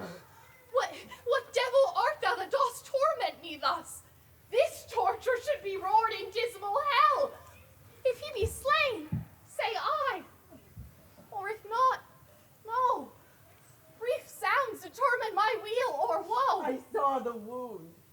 I saw it with mine eyes. God save the mark, here, on his manly breast. A piteous corpse, a bloody, piteous corpse. Pale, pale as ashes. All bedaubed in blood, all in gore blood. I swooned at the sight. Oh, break my heart. Poor Beecroft, break at once. To prison eyes, never look on liberty. Vile earth to earth resign, and motion here. And thou and Romeo press one heavy bier. Oh, Tybalt. What? Tybalt. The best friend I had. Courteous Tybalt. Honest gentleman. That ever I should live to see thee dead. What storm is this that blows so contrary? Is Romeo slaughtered and is Tybalt dead? My dearest cousin and my dearer lord? Oh, then, dreadful trumpet, sound the general doom. For who is living if those two are gone? Tybalt is gone, and Romeo is banished. Romeo who killed him, he is banished. Oh, God, did Romeo's hand shed Tybalt's blood? It did. It did. Alas, the day it did. Serpent heart hid with a flowering face. Did ever dragon keep so fair a cave? Beautiful tyrant, oh, that deceit should dwell in such a gorgeous palace. There is no trust, no faith, no honesty in men. All perjured, all forsworn, all not, all dissemblers. Oh, where's my man? Give me some aqua vitae. These griefs, these woes, these sorrows make me old. Shame come to Romeo. Blistered be thy tongue for such a wish. He was not born to shame. Upon his head shame is a shame to sit, for 'tis a throne where honor may be crowned the sole monarch of the universal earth. Oh, what a beast was I that chided him! Will you speak well of him who killed your cousin? Shall I speak ill of him that is my husband?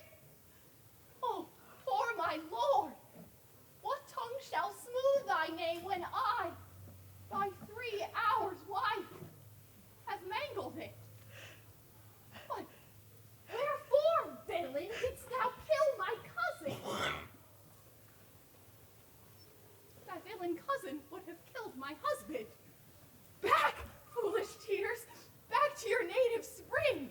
Your tributary drops belong to woe, which you, mistaking, offer up to joy. My husband lives, that Tybalt would have slain, and Tybalt's dead that would have slain my husband. All of this is comfort. Wherefore weep I then? Some word there was, worser than Tybalt's death that murdered me. I would forget it fain, but oh, it presses to my memory like damned guilty deeds to sinners' minds. Tybalt is dead, and Romeo banished. That banished, that one word banished, has slain 10,000 Tybalts. Tybalt's death were woe enough had it ended there. Romeo is banished. There is no end, no limit, measure bound in that word's death. No words can that low sound.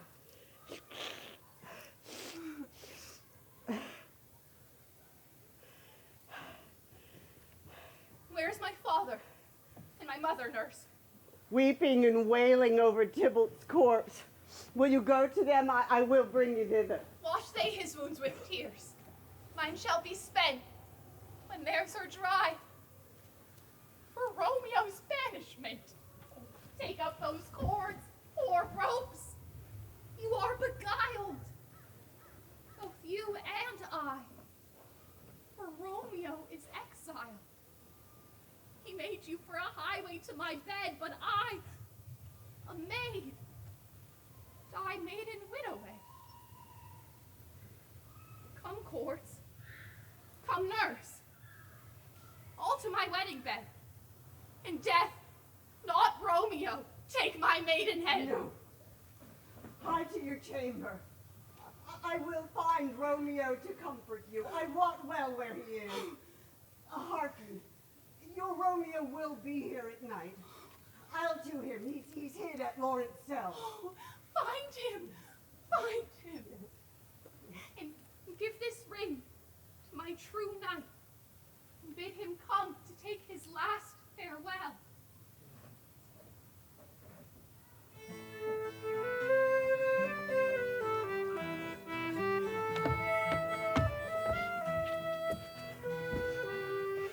Romeo! Come forth! Come forth, thou fearful man! Affliction is enamored of thy parts, and thou art wedded to calamity. Father. What news? What is the prince's doom? What sorrow craves acquaintance at my hand that I yet know not? Too familiar is my dear son with such sour company. I bring thee tidings of the prince's doom. What less than doomsday is the prince's doom? A gentler judgment ushered from his lips. Not body's death, but body's banishment.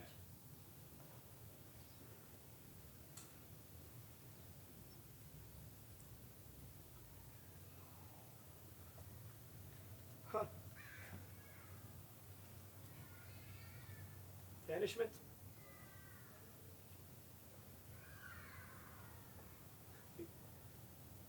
Be merciful. Say death. For exile hath more terror in his look, much more than death.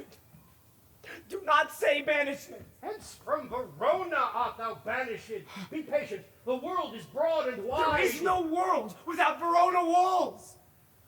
But purgatory, ay, torture, hell itself.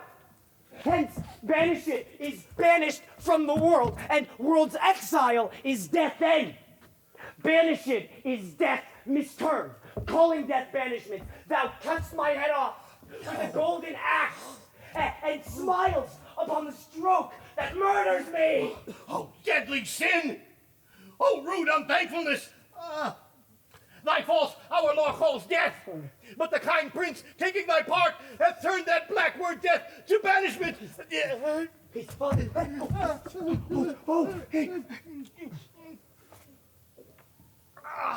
This is dear mercy, and thou seest it not. It is torture, and not mercy.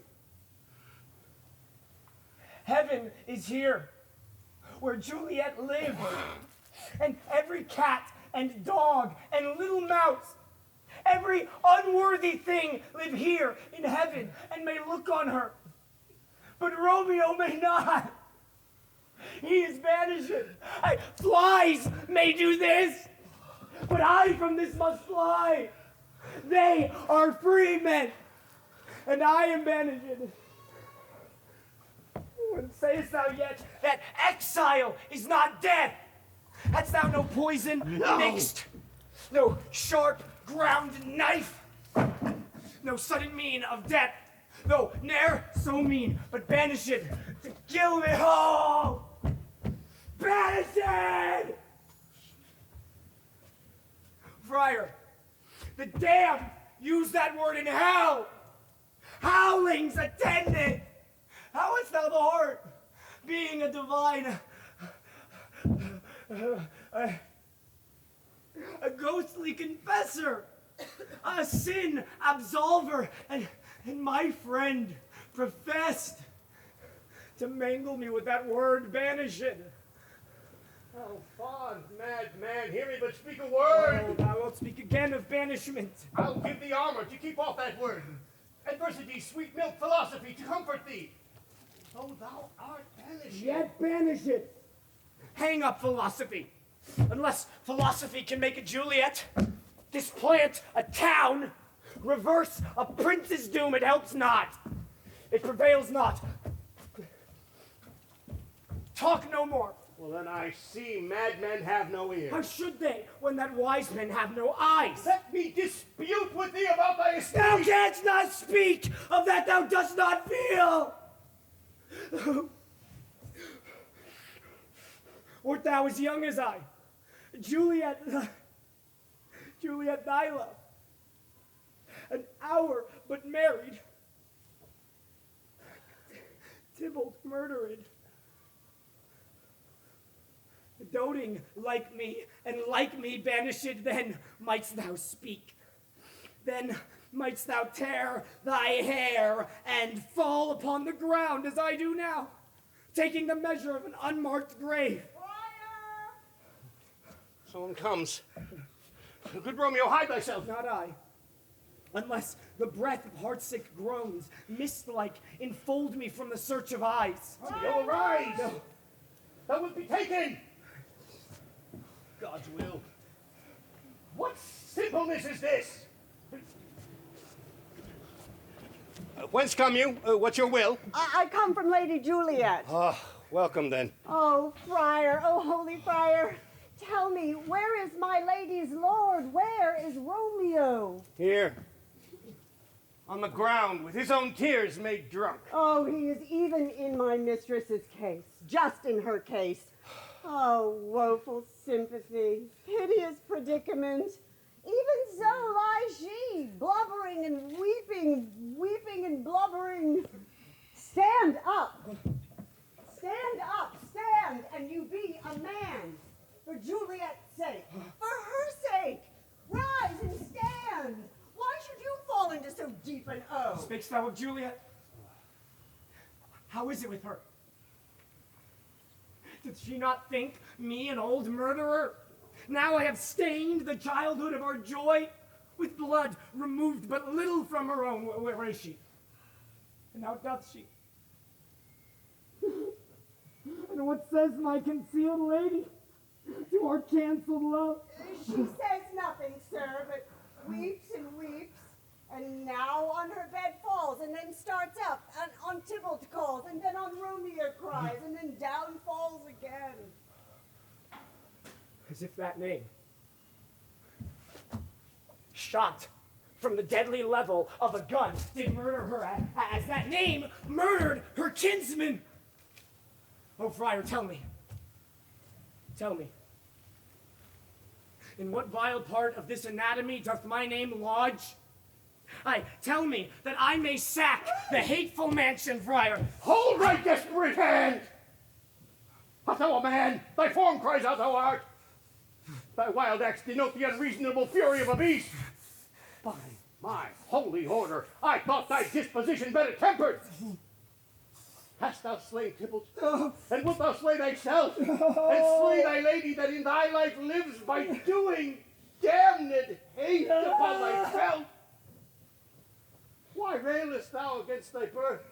The heaven and earth, since birth and heaven and earth, all three do meet in thee at once, which thou at once would move. What? Rouse thee, man! Thy Juliet is alive, for whose dear sake thou wast but lately dead. There art thou happy. Tybalt would kill thee, but thou slewest Tybalt. There art thou happy. The law that threatened death becomes thy friend and turns it to exile. There art thou happy. A pack of blessings lights upon thy back. Happiness courts thee in her best array. But like a misbehaved and sullen wench, thou pounced upon thy fortune and thy love. Take heed.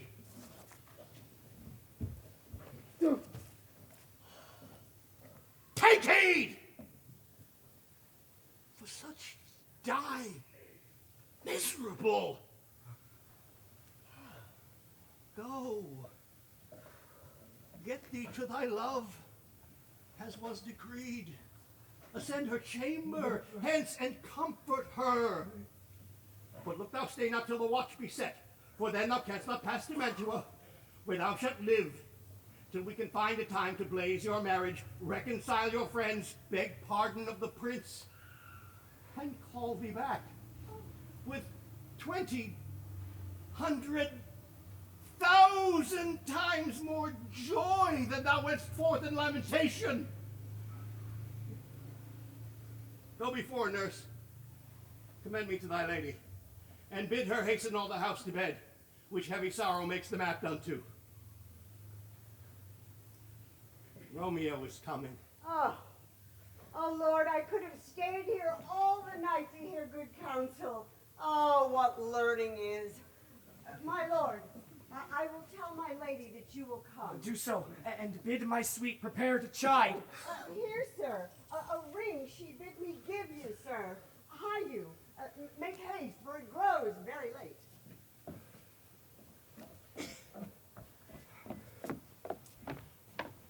How well, my comfort is revived by this.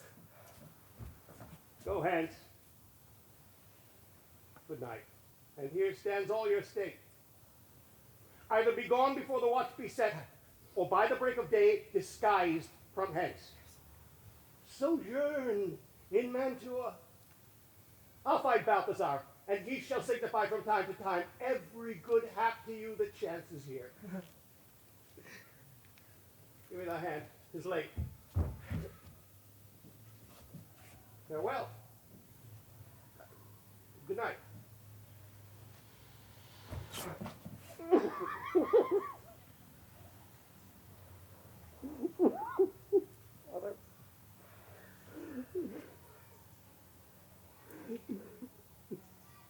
But that a joy past joy calls out on me. It were a grief so brief to part with thee. Farewell.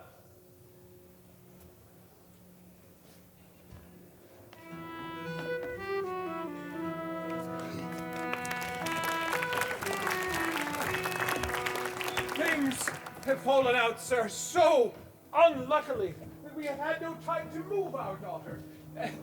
Look, she loved her kinsman Tybalt dearly, and so did I.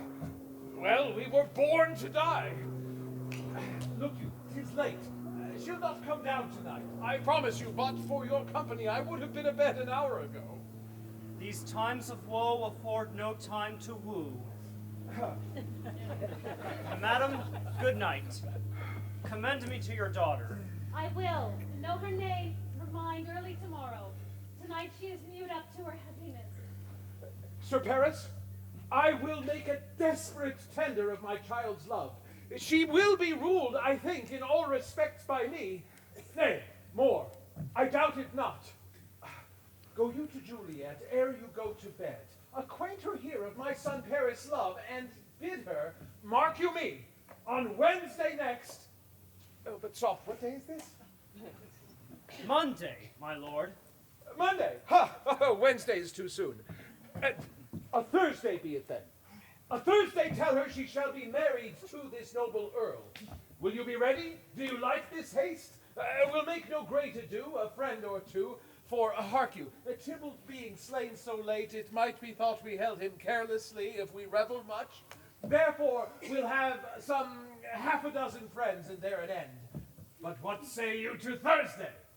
My lord, I would that Thursday were tomorrow. Well, get you gone then. A Thursday be it then. Go you to Juliet ere you go to bed. Prepare her wife against this wedding day. Farewell, my lord. Good night.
Wilt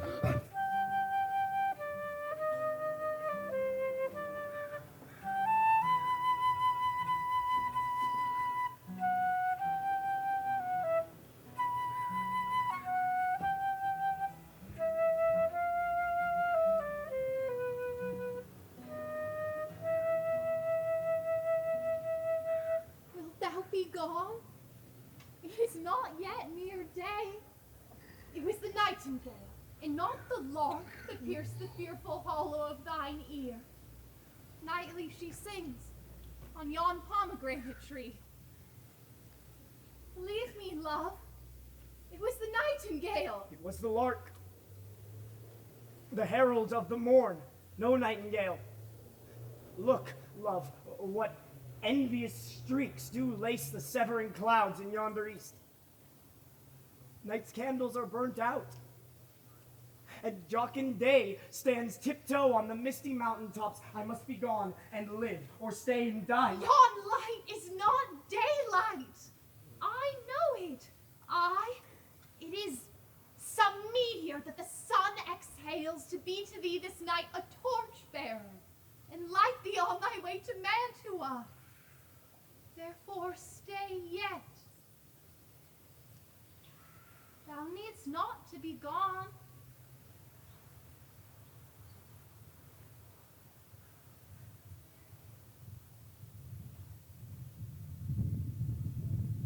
Oh, let me be taken.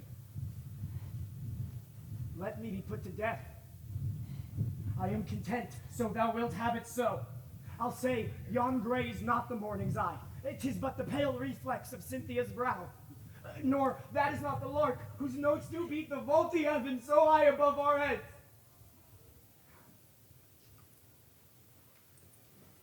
I have more care to stay than will to go. Come, death, and welcome. Juliet wills it so. Oh, it's my soul. Let's talk. It is not day. It is.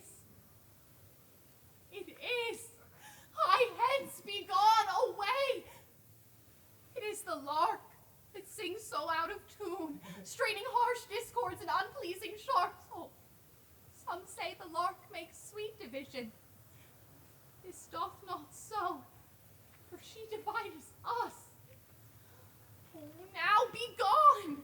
More light and light it grows. More light and light. More dark and dark our woes. Madam. Nurse. Your lady mother is coming to your chamber. The day is broke. Be wary. Look about. Then, window, let day in. Let life out. Farewell. Farewell. One kiss and I'll descend.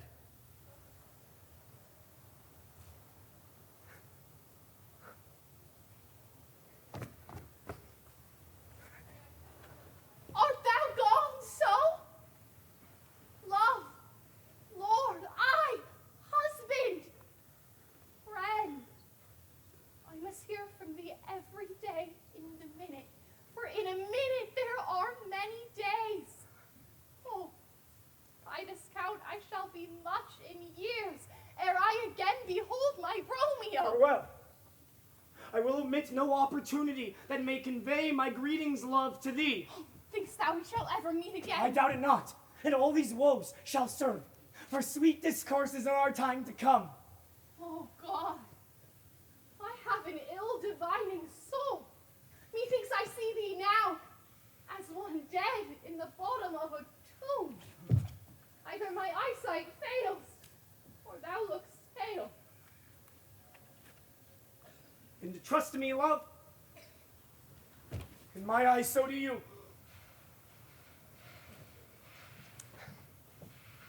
Dry sorrow drinks our blood. Adieu. Adieu. Oh, fortune! Fortune! All men call thee fickle. If thou art fickle, what dost thou with him that is renowned for faith? Be fickle, fortune, for then, I hope, thou wilt not keep him long, but send him back. What ho, daughter! that thus calls? Is it my lady mother? What unaccustomed cause procures her hither? Huh. Why, how now, Juliet? Madam, I am not well. Evermore weeping for your cousin's death? What, wilt thou wash him from his grave with tears? And if thou couldst not make him live. Therefore have done. Some grief shows much of love, but much of grief shows still some want of wit. Yet let me weep for such a feeling loss. So shall you feel the loss, but not the friend which you weep for. Feeling so the loss, cannot choose but ever weep the friend. Well, girl, that is because thou weepst not so much for his death, as that the villain lives that slaughtered him. What villain, madam? That same villain, Romeo. Villain and he be many miles asunder. God pardon him. I do, all my heart. Yet no man like he doth grieve my heart. That is because the traitor murderer lives. I, madam, from the reach of these my hands, would none but I might venge my cousin's death. We will have vengeance for it. Fear thou not. Then weep no more.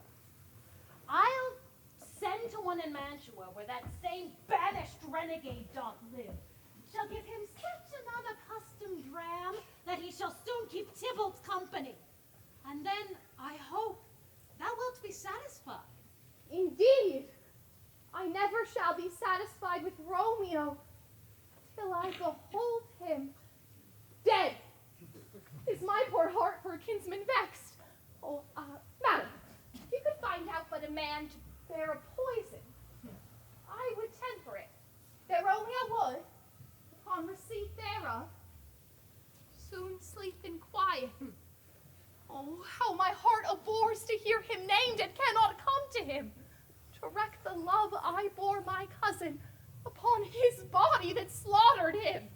Find thou the means, and I'll find such a man. But now, I'll tell thee joyful tidings, girl. And joy comes well in such a needy time. What are they? I beseech your ladyship. Thou hast a careful father, child, one who, to pull thee from thy heaviness, hath sorted out a sudden day of joy that thou expects not nor look not for. Madam, in happy time. What day is that?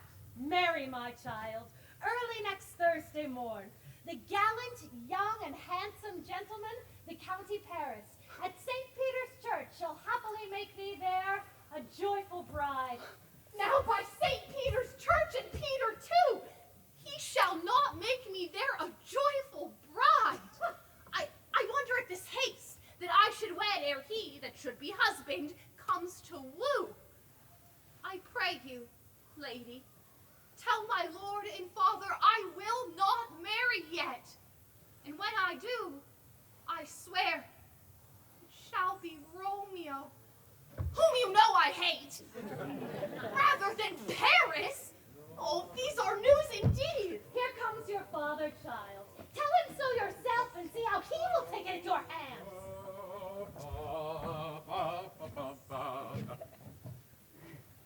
When the sun sets, the air doth drizzle dew. But for the sunset of my brother's son, it rains downright. How now, a conduit girl? What, still in tears, evermore showering?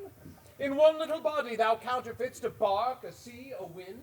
For still thy eyes, which I may call the sea, do ebb and flow with tears. The bark thy body is, sailing in this salt flood. The winds thy sighs, who, raging with thy tears, and they with them, without a sudden calm, will overset thy tempest-tossed body. How now, wife, have you delivered to her our decree? Aye, and she will have none. She gives you thanks. I would the fool were married to her grave. Soft, take me with you, take me with you. How will she none? Doth she not give us thanks? Is she not proud? Doth she not count her blessed, being so unworthy that we have brought so worthy a gentleman to be her bridegroom? Not proud you have, thankful that you have. Proud can I never be of what I hate, but thankful even for hate that is meant love. How now, chop logic. What is this? Proud, and I thank you, and I thank you not? Thank me no thankings, nor proud me no prouds, but fettle your fine joints against Thursday next to go with Paris to St. Peter's Church. Or I will drag thee on a hurdle thither. Out, you green sickness carrion! Out, you baggage, you tallow face! Fie, what are you mad? Good father, I beseech you on my knees. Hear me with patience, but to speak a word. Hang thee, young baggage, thou disobedient wretch. Yet I tell thee, watch. Get thee to church a Thursday, or never look in my face again. Speak not, reply not, do not answer me. Oh, my fingers itch.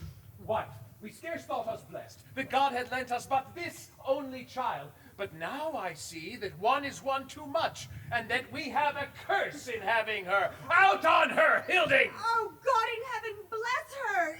You are to blame, my lord, to rate her so. And why, my lady wisdom, hold your tongue.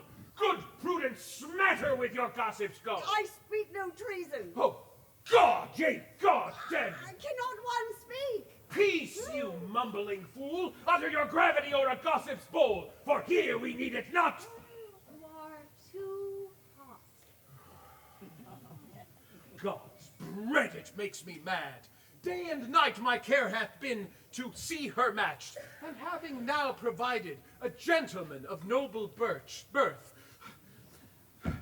youthful, of fair domains, and nobly trained, stuffed, as they say, with honorable parts, proportioned as one's thought would wish a man. And then to have this wretched puling fool, this whining mammed in her fortune's tender, to answer, I'll not wed, I cannot love, I am too young, I pray you pardon me. But as you will not wed, I will pardon you. Graze where you will, you shall not house with me. Look to it, think on it, I do not use to jest. Lay hand on heart, Thursday is near, advise. And you are mine, I will give you to my friend. And you are not, hang, beg, starve, die in the street. For on my soul I shall ne'er acknowledge thee, nor what is mine shall never do thee good.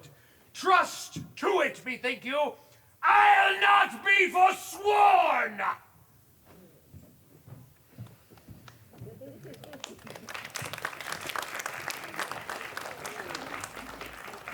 Is there no pity sitting in the clouds that sees into the bottom of my grief? Oh, sweet my mother, cast me not away. Delay this marriage for a month, a week. Or, if you do not, make the bridal bed in that dim monument where TYBALT lies. Talk not to me, for I'll speak not a word. Do as thou wilt, for I have done with thee. Oh, God! Oh, nurse! How shall this be prevented? Comfort me! Counsel me! Alack! Alack! Oh, that heaven should practice stratagems upon so soft a subject as myself! What sayest thou? Hast thou not a word of joy?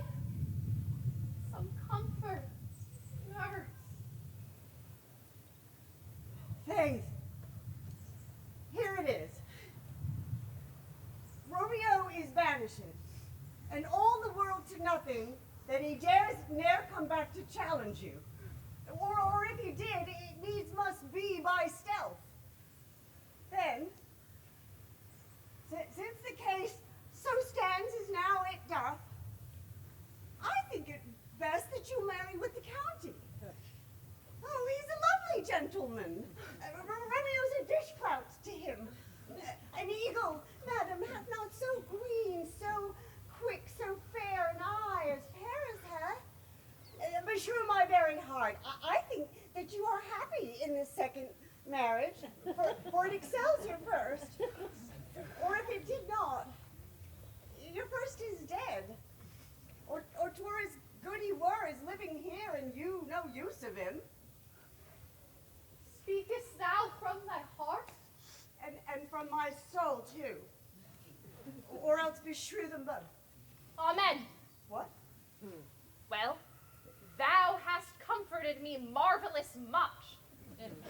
Go in and tell my lady I am gone, having displeased my father, to Laurence's cell to make confession and be absolved. Oh, Mary, I will, and this is wisely done.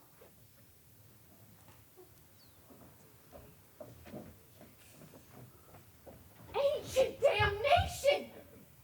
Oh, most wicked fiend! Is it more sin to wish me thus forsworn, or to dispraise my lord with that same tongue which she hath praised him with above compare so many thousand times? Go, counselor. Thou and my bosom henceforth shall be twain. Go to the friar to know his remedy. If all else fail, myself have power to die.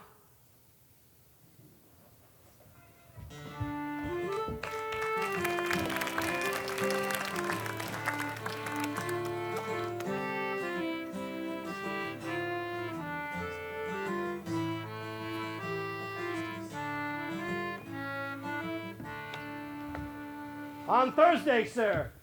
The time is very short. My father Capulet will have it so, and I am nothing slow to slack his haste. You say you do not know the lady's mind. Uneven is the course, I like it not.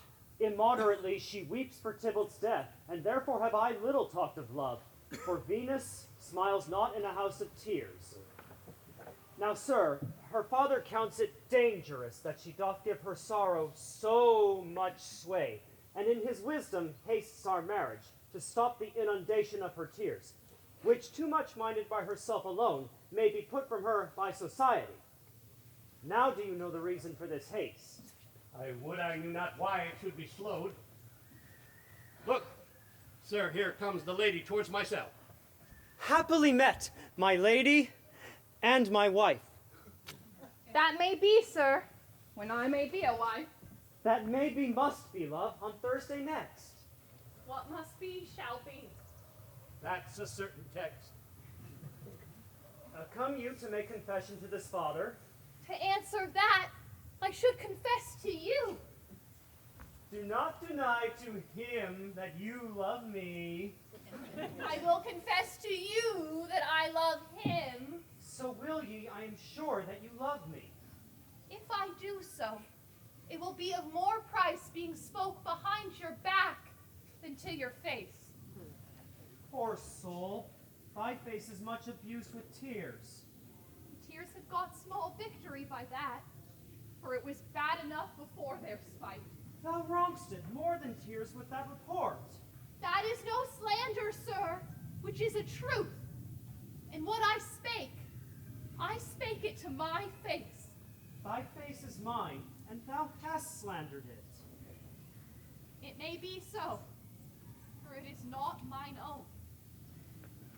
Are you at leisure, Holy Father, now, or shall I come to you at evening mass? My leisure serves me, pensive daughter, now. My lord, we must entreat the time alone. God shield I should disturb devotion. Juliet, on Thursday early will I rouse ye. Till then, adieu, and keep this holy kiss.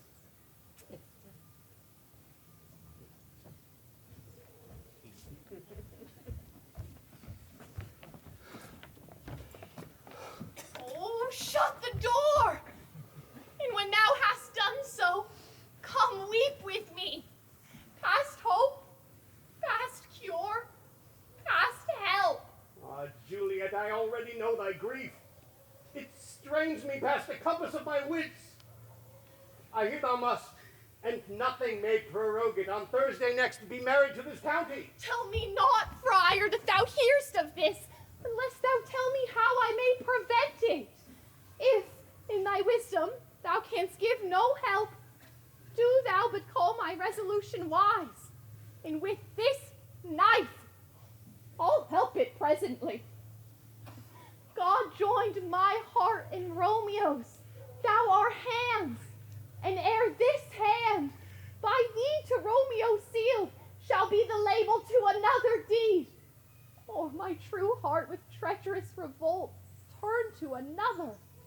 this shall slay them both. Therefore, out of thy long experienced time, give me some present counsel. Be not so long to speak. I long to die. If what thou speak not of remedy. Hold, daughter. I do spy a kind of hope. If rather than to marry County Paris thou hast the strength of will to slay thyself, then it is likely thou wilt undertake a thing like death to chide away this shame. And if thou darest, I'll give thee remedy. Oh, bid me leap, rather than marry Paris, from off the battlements of yonder towers, or walk in thievish ways.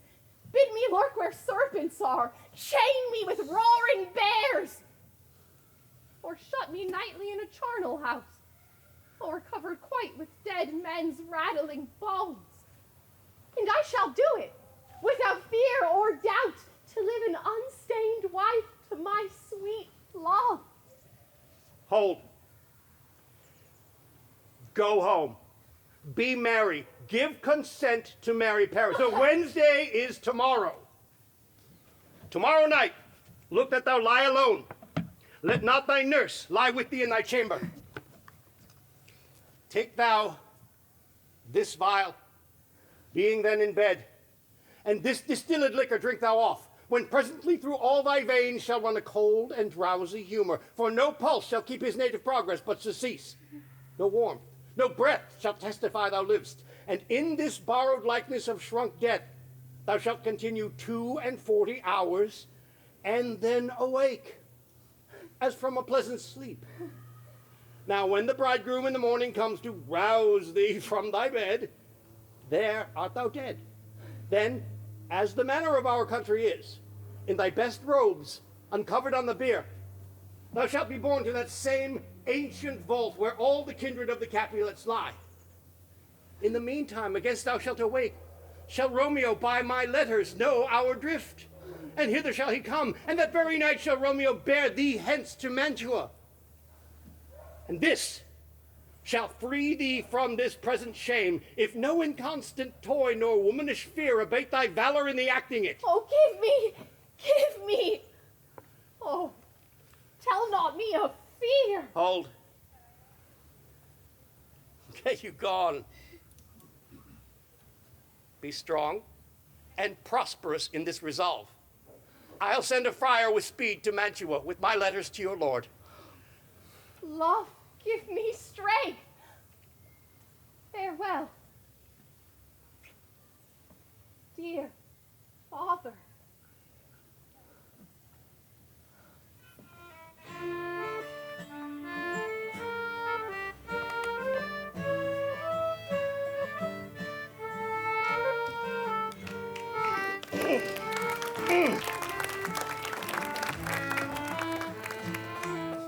What?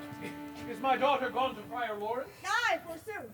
Well, he may chance to do some good on her. A peevish, self-willed harlotry it is. To hear where she comes from shrift with merry song. Oh, now, my headstrong, where have you been gadding? Where I have learned me to repent the sin of disobedient opposition to you and your behests, and am enjoined by holy Laurence to fall prostrate here and beg your pardon. Pardon, I beseech you. Henceforward, I am ever ruled by you. Send for the county. Go tell him of this. I'll have his knot knit up tomorrow morning. I met the youthful lord at Lawrence's cell, and gave him what becoming love I might, not overstep the bounds of modesty. Well, I am glad on it. 'Tis well. Stand up. This is as it should be. Let me see the county. I very go and fetch him hither. Now, afore God, this reverend holy friar, our whole city is much bound to him. Nurse, will you go with me into my closet to help me sort such needful ornaments as you think fit to furnish me tomorrow? Oh, not till Thursday. There is time enough. Go, nurse. Go with her. We'll to church tomorrow. It's 'tis nearly night. We shall be short in our provisions. Oh, tush, I will stir about. All things shall be well, I warrant thee, wife. I'll not to bed tonight. Let me alone. Go thou to Juliet. Help to deck her up. I'll play the housewife for this once. I'll walk myself to County Paris to prepare him up against tomorrow. Oh, my heart is wondrous light since this same wayward girl is so reclaimed.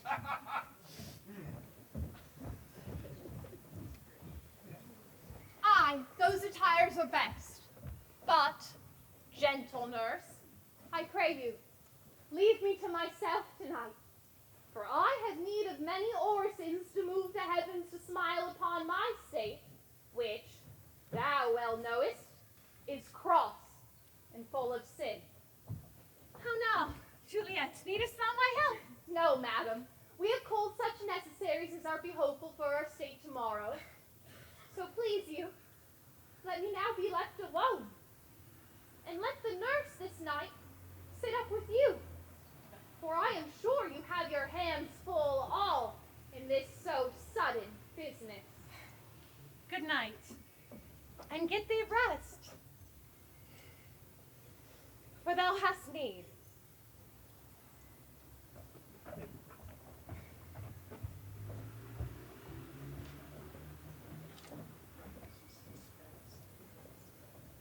Farewell. God knows when we shall meet again. I have a faint, cold fear thrills through my veins that almost freezes up the heat of life. I'll call them back again to comfort me. Nurse! What should she do here? My dismal scene I needs must act alone. Come, Vial. What if this mixture do not work at all? Shall I be married then tomorrow morning? No. No. This shall forbid it. Lie down there. What if it be a poison which the friar subtly hath ministered to have me dead, lest in this marriage he should be dishonored because he married me before to Romeo? I fear it is.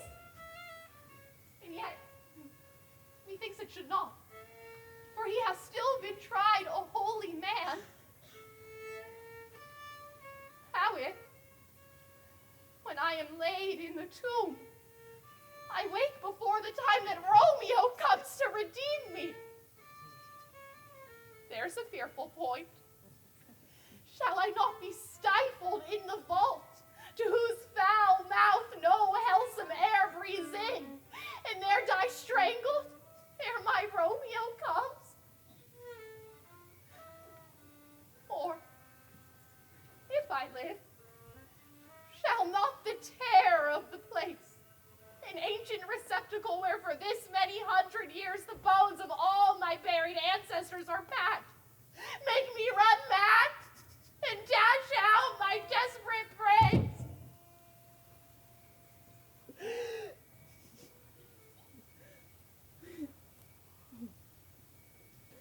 Romeo.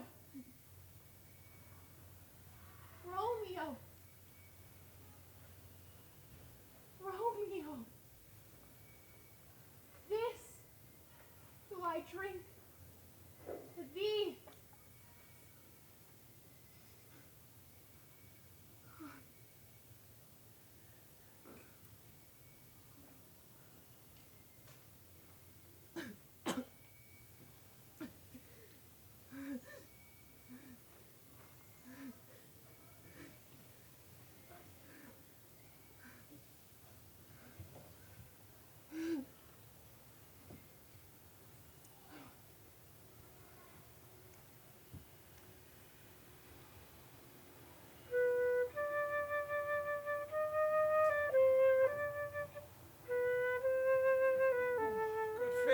this day.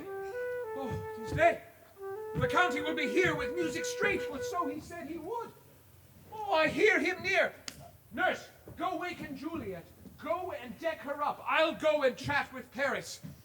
Hi, make haste, to the bridegroom. He has come already. Make haste, I say. Mistress! Why, lady! What, not a word? Will you take your pennyworths now, sleep for a week? For the next night I warrant, the county Paris hath set up his rest, that you shall rest but little. Oh, God forgive me. Marianne, amen. How sound is she asleep? Lady! Lady! Lady! My lady. Alas! Help! Help! My lady's dead! My lord! My lady! What is the matter? Oh, heavy day, look! Oh, me! My child, my only light! Revive! Look up! Or I will die with thee! Help! Call help! Oh, for shame, bring Juliet forth. Her lord is come. Alas! She's dead! Alas, she's dead! Ah, let me see. Oh. Out, alas, she's cold. Her blood is settled and her joints are stiff. Oh, life and these lips have long been separated. Oh, death lies on her like an untimely frost upon the sweetest flower of all the field. Oh, lamentable day! Oh, woeful time! Oh, death that hath ta'en her hence to make me wail, ties up my tongue and will not let me speak. Come, is the bride ready to go to church? Ready to go, but never to return. Oh, son, the night before thy wedding day hath death lain with thy wife. There she lies, flower as she was, deflowered by him. Death is my son-in-law, death is my heir. I will die and leave him all. Oh, life, living, all is death's. Have I thought long to see this morning's face, and doth it give me such a sight as this? A cursed, wretched, hateful day! The one poor and loving child. Oh, woeful day! Beguiled, divorced, wronged, spited, slain, most detestable death by thee beguiled, by cruel thee quite overthrown. Oh, child, my soul, not my child. Dead thou art. Alack, my child is dead, and with my child my hopes are buried. Peace! Oh, for shame! Confusion's cure lies not in these confusions. Heaven and yourself had part in this fair maid. Now heaven hath all, and all the better is it for the maid. Your part in her you could not keep from death, but heaven keeps his part in eternal life. The most you hoped for was her promotion, for it was your heaven she should be advanced. And weep you now, seeing she is advanced, above the clouds, as high as heaven itself. Oh, in this you do love your child so ill, that you run mad, seeing she is well. She's not well married that lives married long, but she's best married that dies married young. Dry up your tears, and stick your rosemary on this fair corpse. And as the custom is, in all her best array, bear her to church. For though fond nature bids us all lament, yet nature's tears are reason's merriment. Sir, go you in. And madam, go with him. And go to Paris. Everyone prepared to follow this fair corpse unto her grave. The heavens do lour upon you for some ill. Move them no more by crossing their high will.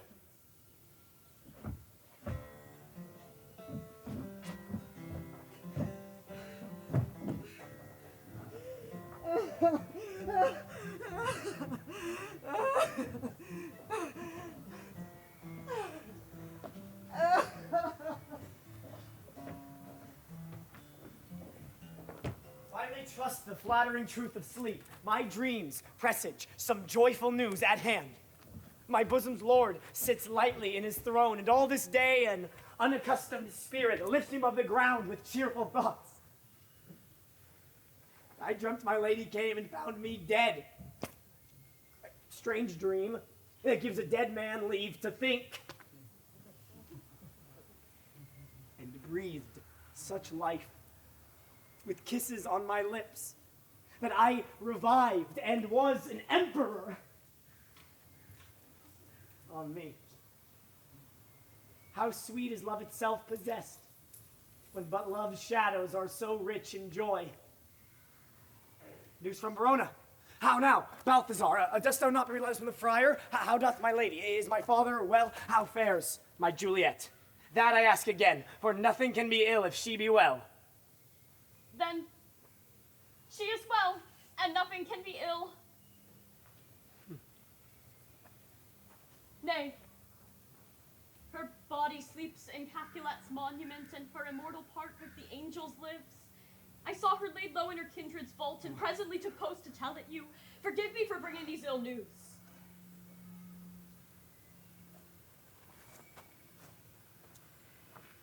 Is it even so?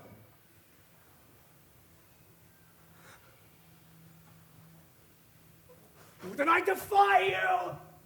Stars! Thou know'st my lodging. Get me ink and paper and hire post horses. I will hence tonight. I do beseech you, sir, have patience. Your looks are pale and wild, and do encourage them. Tush! Thou art deceived. Leave me and do the thing I bid thee do. Hast thou no letters to me from the friar?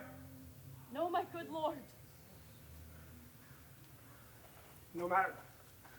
Get thee gone, and hire those horses. I'll be with thee straight.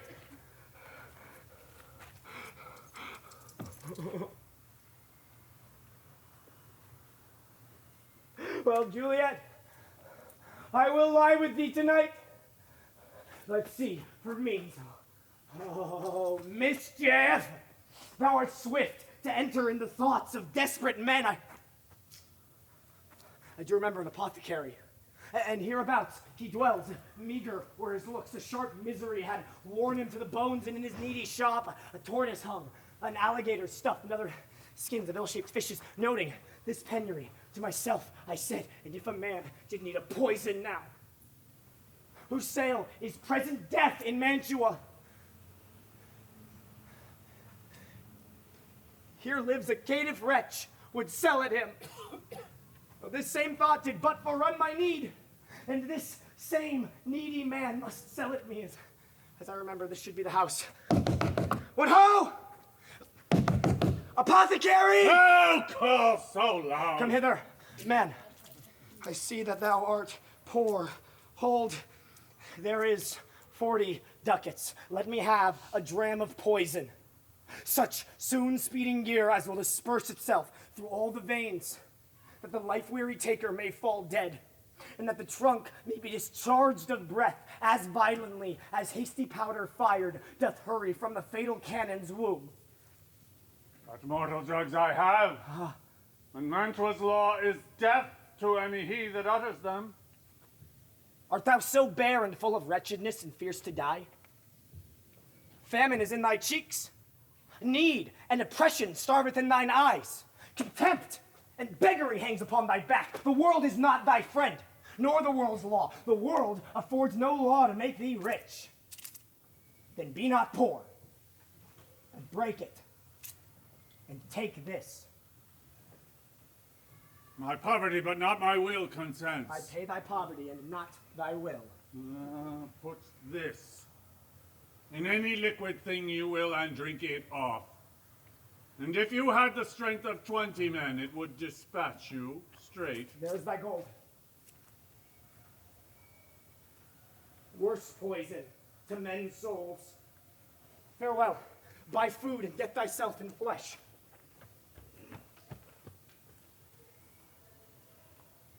Come cordial and not poison. Go with me to Juliet's grave, for there must I use thee.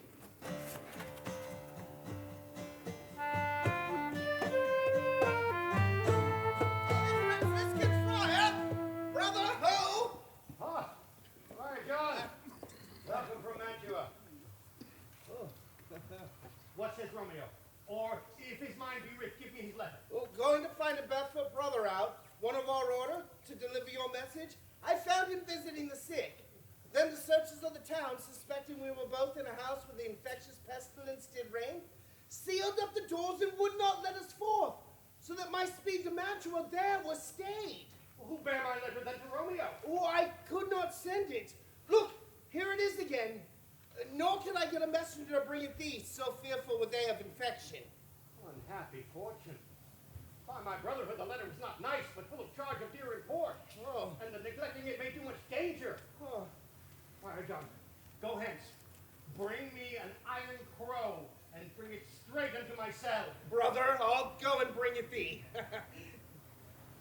Now must I to the monument alone. Oh, within these 3 hours, look at Juliet way. Poor living corpse, closed in a dead man's tomb. Stay here, man, and stand aloof. Under yon trees lay thee all along, holding thine ear close to the hollow ground. So shall no foot upon the churchyard tread, being loose and firm with digging up of graves, but thou shalt hear it. Whistle then to me, as signal that thou hearest something approach. Give me those flowers. Do as I bid thee. Go. I'm almost afraid to stand alone in the churchyard, but I will adventure it.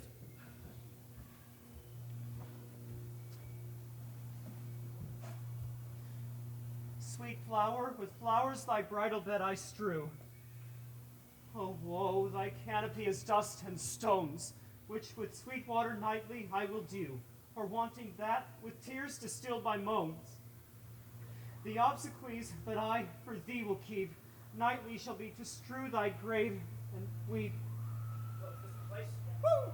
Woo! Woo! My man gives signal something doth approach. What cursed foot wanders this way tonight to cross my obsequies and true love's right? Muffle me, knight, a while. Balthasar, take this letter. Early in the morning, see thou deliver it to my lord and father. Upon thy life, I charge thee. Whate'er thou hearest or seest, stand all aloof, and do not interrupt me in my course. I descend into this bed of death to behold my lady's face. Therefore, hence, be gone. I will be gone, sir, and not trouble you. Shalt thou show me friendship. Take thou that, live, and be prosperous.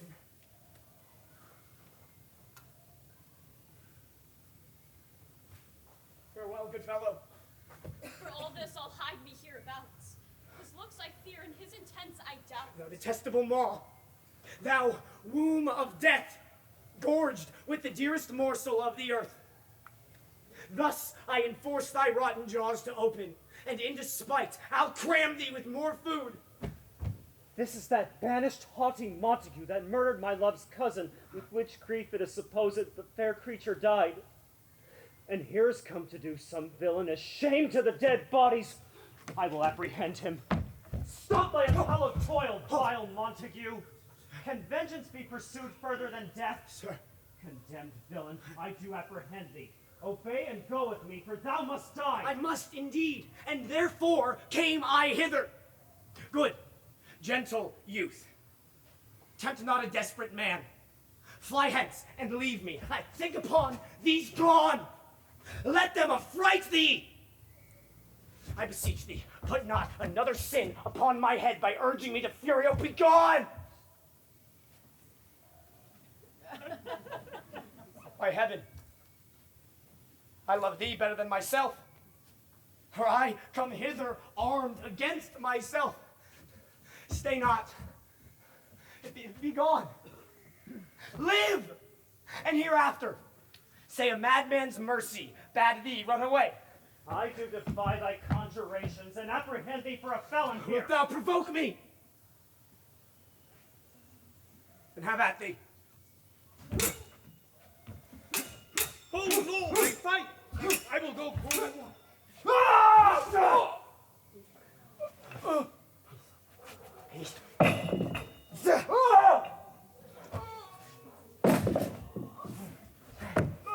I am slain. If thou be merciful, lay me with Juliet. In faith, I will. Let me peruse this face. Mercutio's kinsman, noble county Paris. What said my man when my betossed soul did not attend her as we rode? I think she told me Paris should have married Juliet. Said she not so? Or did I dream it so? Or am I mad? Hearing him talk of Juliet to think it was so, give me thy hand. One writ with me in sour misfortune's book, I'll bury thee in a triumphant grave. A grave? Oh no. A lantern, slaughtered youth, for here lies Juliet, and her beauty makes this vault a feasting presence, full of light. How oft, when men are at the point of death, have they been merry, which their keepers call a lightning before death.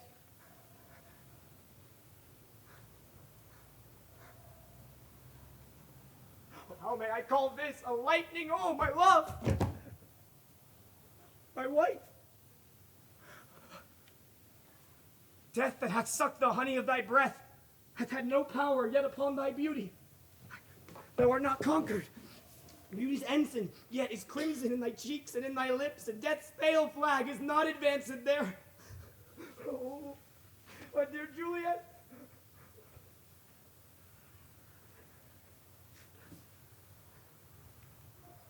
Why art thou yet so fair? Shall I believe that unsubstantial death is amorous?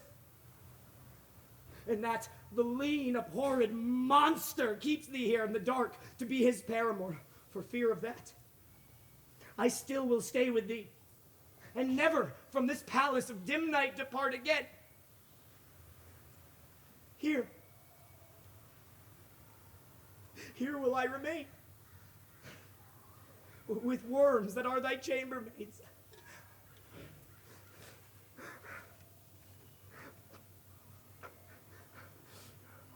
Here will I set up my everlasting rest, and shake the yoke of inauspicious stars from this world-wearied flesh.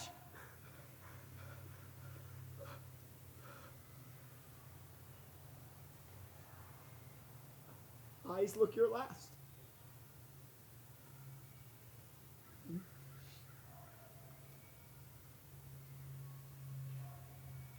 Arms take your last embrace. And lips, oh you the doors of breath, seal with a righteous kiss, a dateless bargain to engrossing death.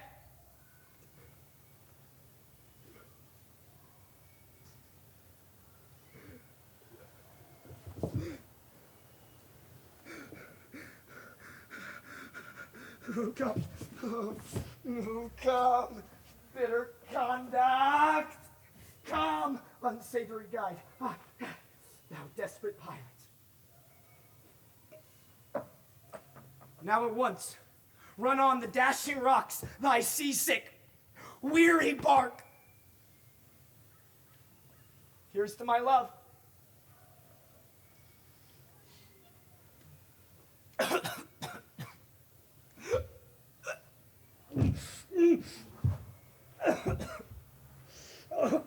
Oh, true apothecary.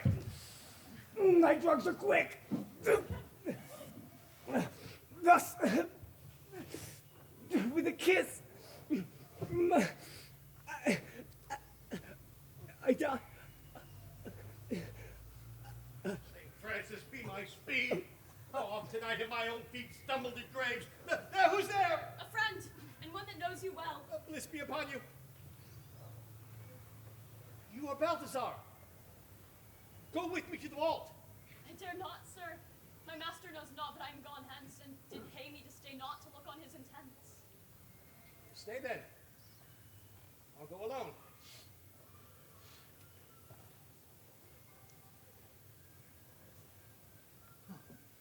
Alack, alack.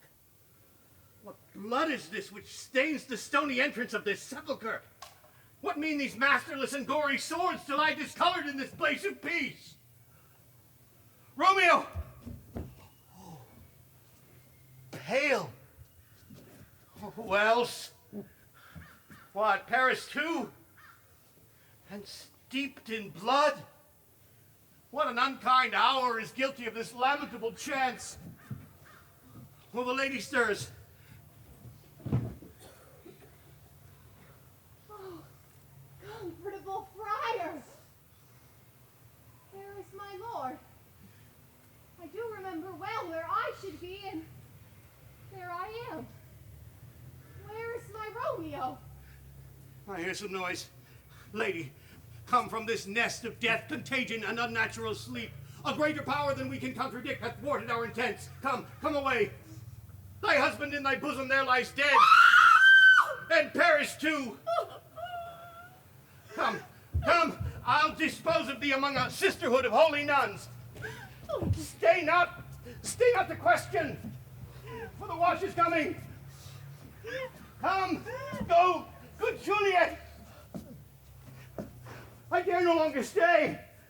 Go get thee hence, for I will not away.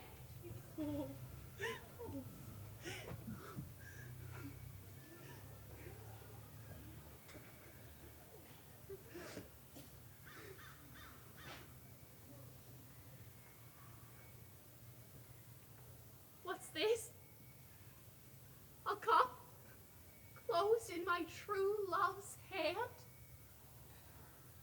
Poison, I see, hath been his timeless end. Oh, churl what? Drunk all and left no friendly drop to help me after?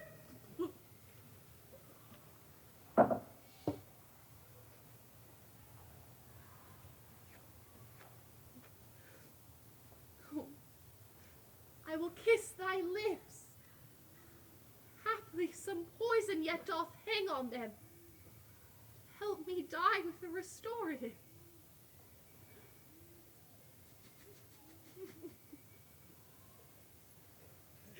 Thy lips are warm.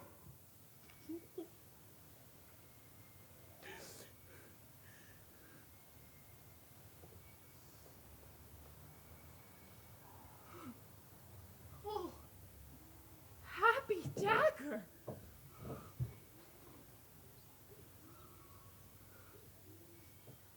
This is thy sheep.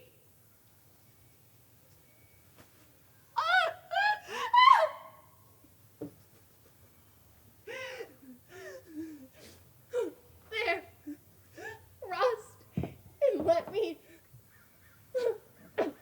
die. Here's the place.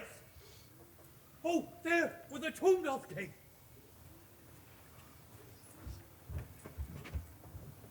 The ground is bloody. Search about the churchyard. Go. Some of you. Whatever you find, attach. Pitiful sight. There lies the county slain. And Juliet, bleeding, warm and newly killed. Go. Tell the prince. Run to the Capulets. Raise up the Montagues. Here's Romeo's man. We found her by the churchyard. Keep her in safety till the prince come hither. Yes, sir, friar. That trembles, sighs, and weeps. We took him as he was coming from the churchyard side.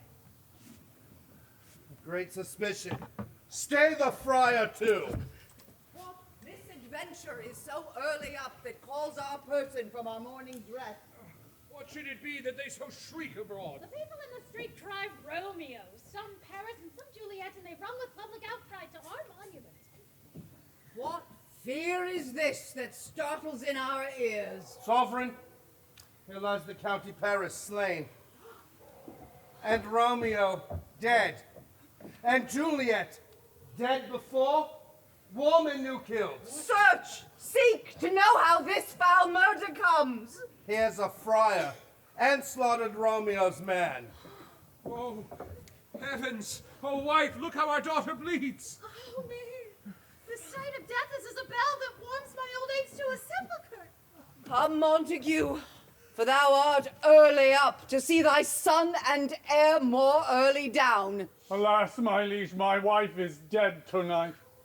Grief of my son's exile hath taken her breath. What further woe conspires against mine age? Look, and thou shalt see. Oh, thou untaught! What manners is in this?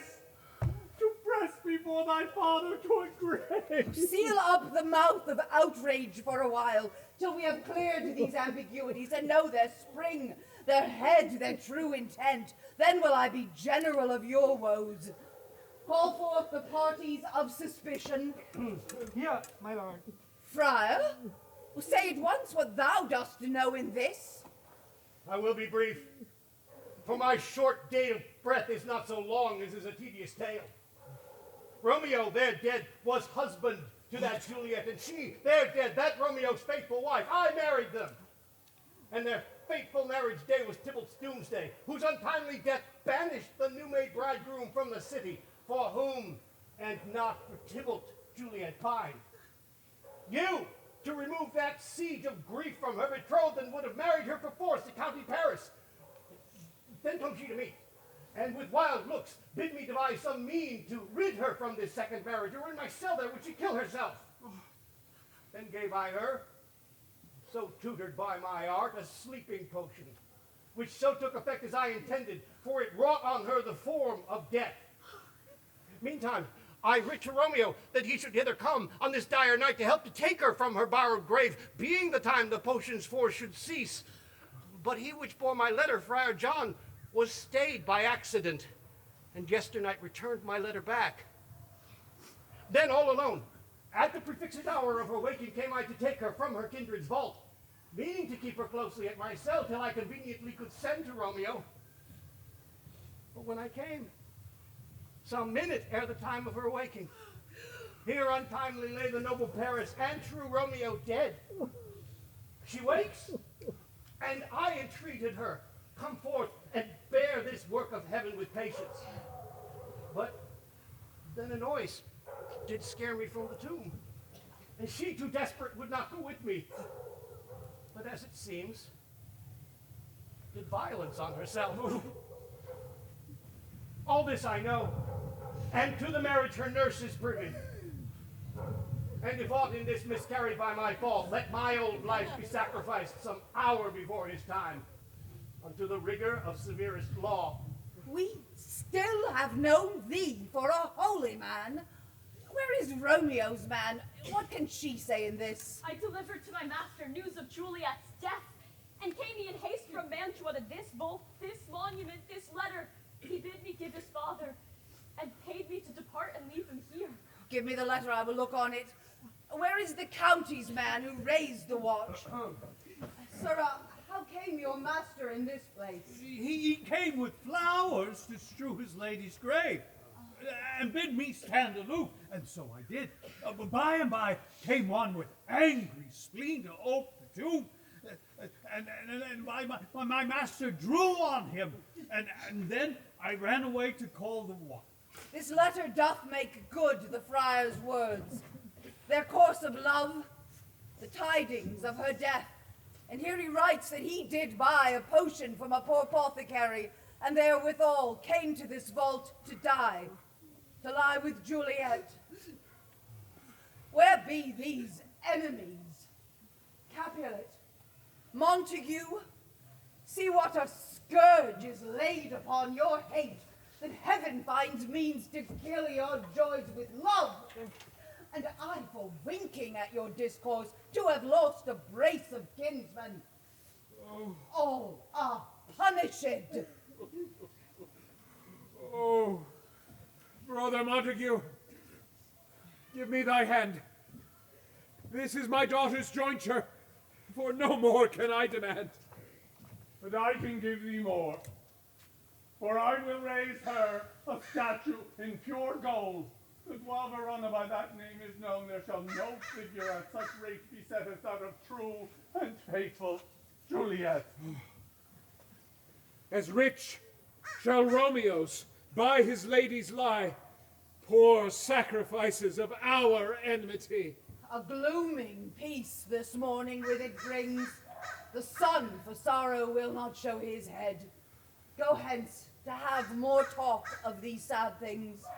Some will be pardoned, some punished. For never was a story of more woe than this of Juliet and her Romeo.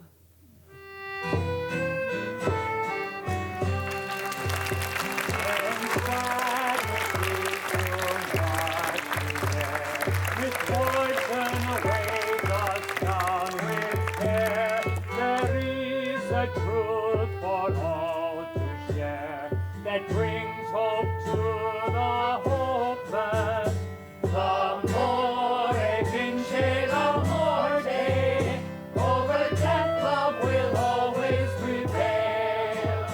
The bonds with our dearest are mighty, and those who deny them will fail. When rulers love their when nobles wrangle without fear, there is a path beyond our tears that points the way to justice. L'amore vince la morte, over death love will always prevail. The bonds with our dearest are mighty, and those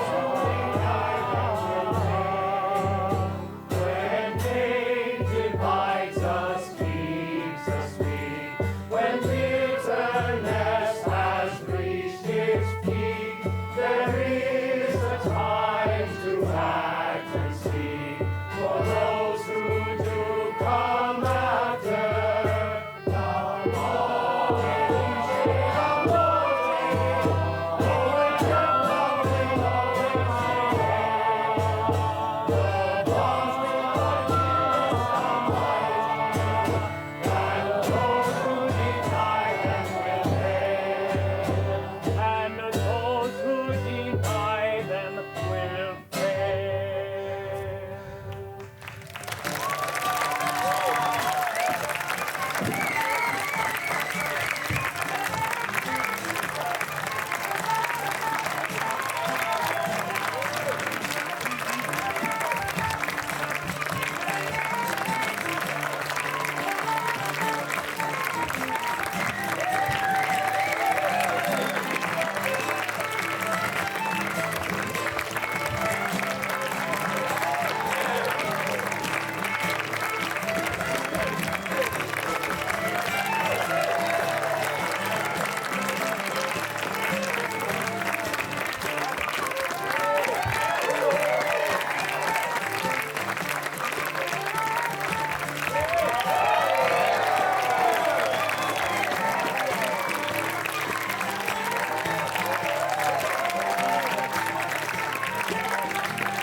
Thank you, ladies and gentlemen. A big round of applause again for our band.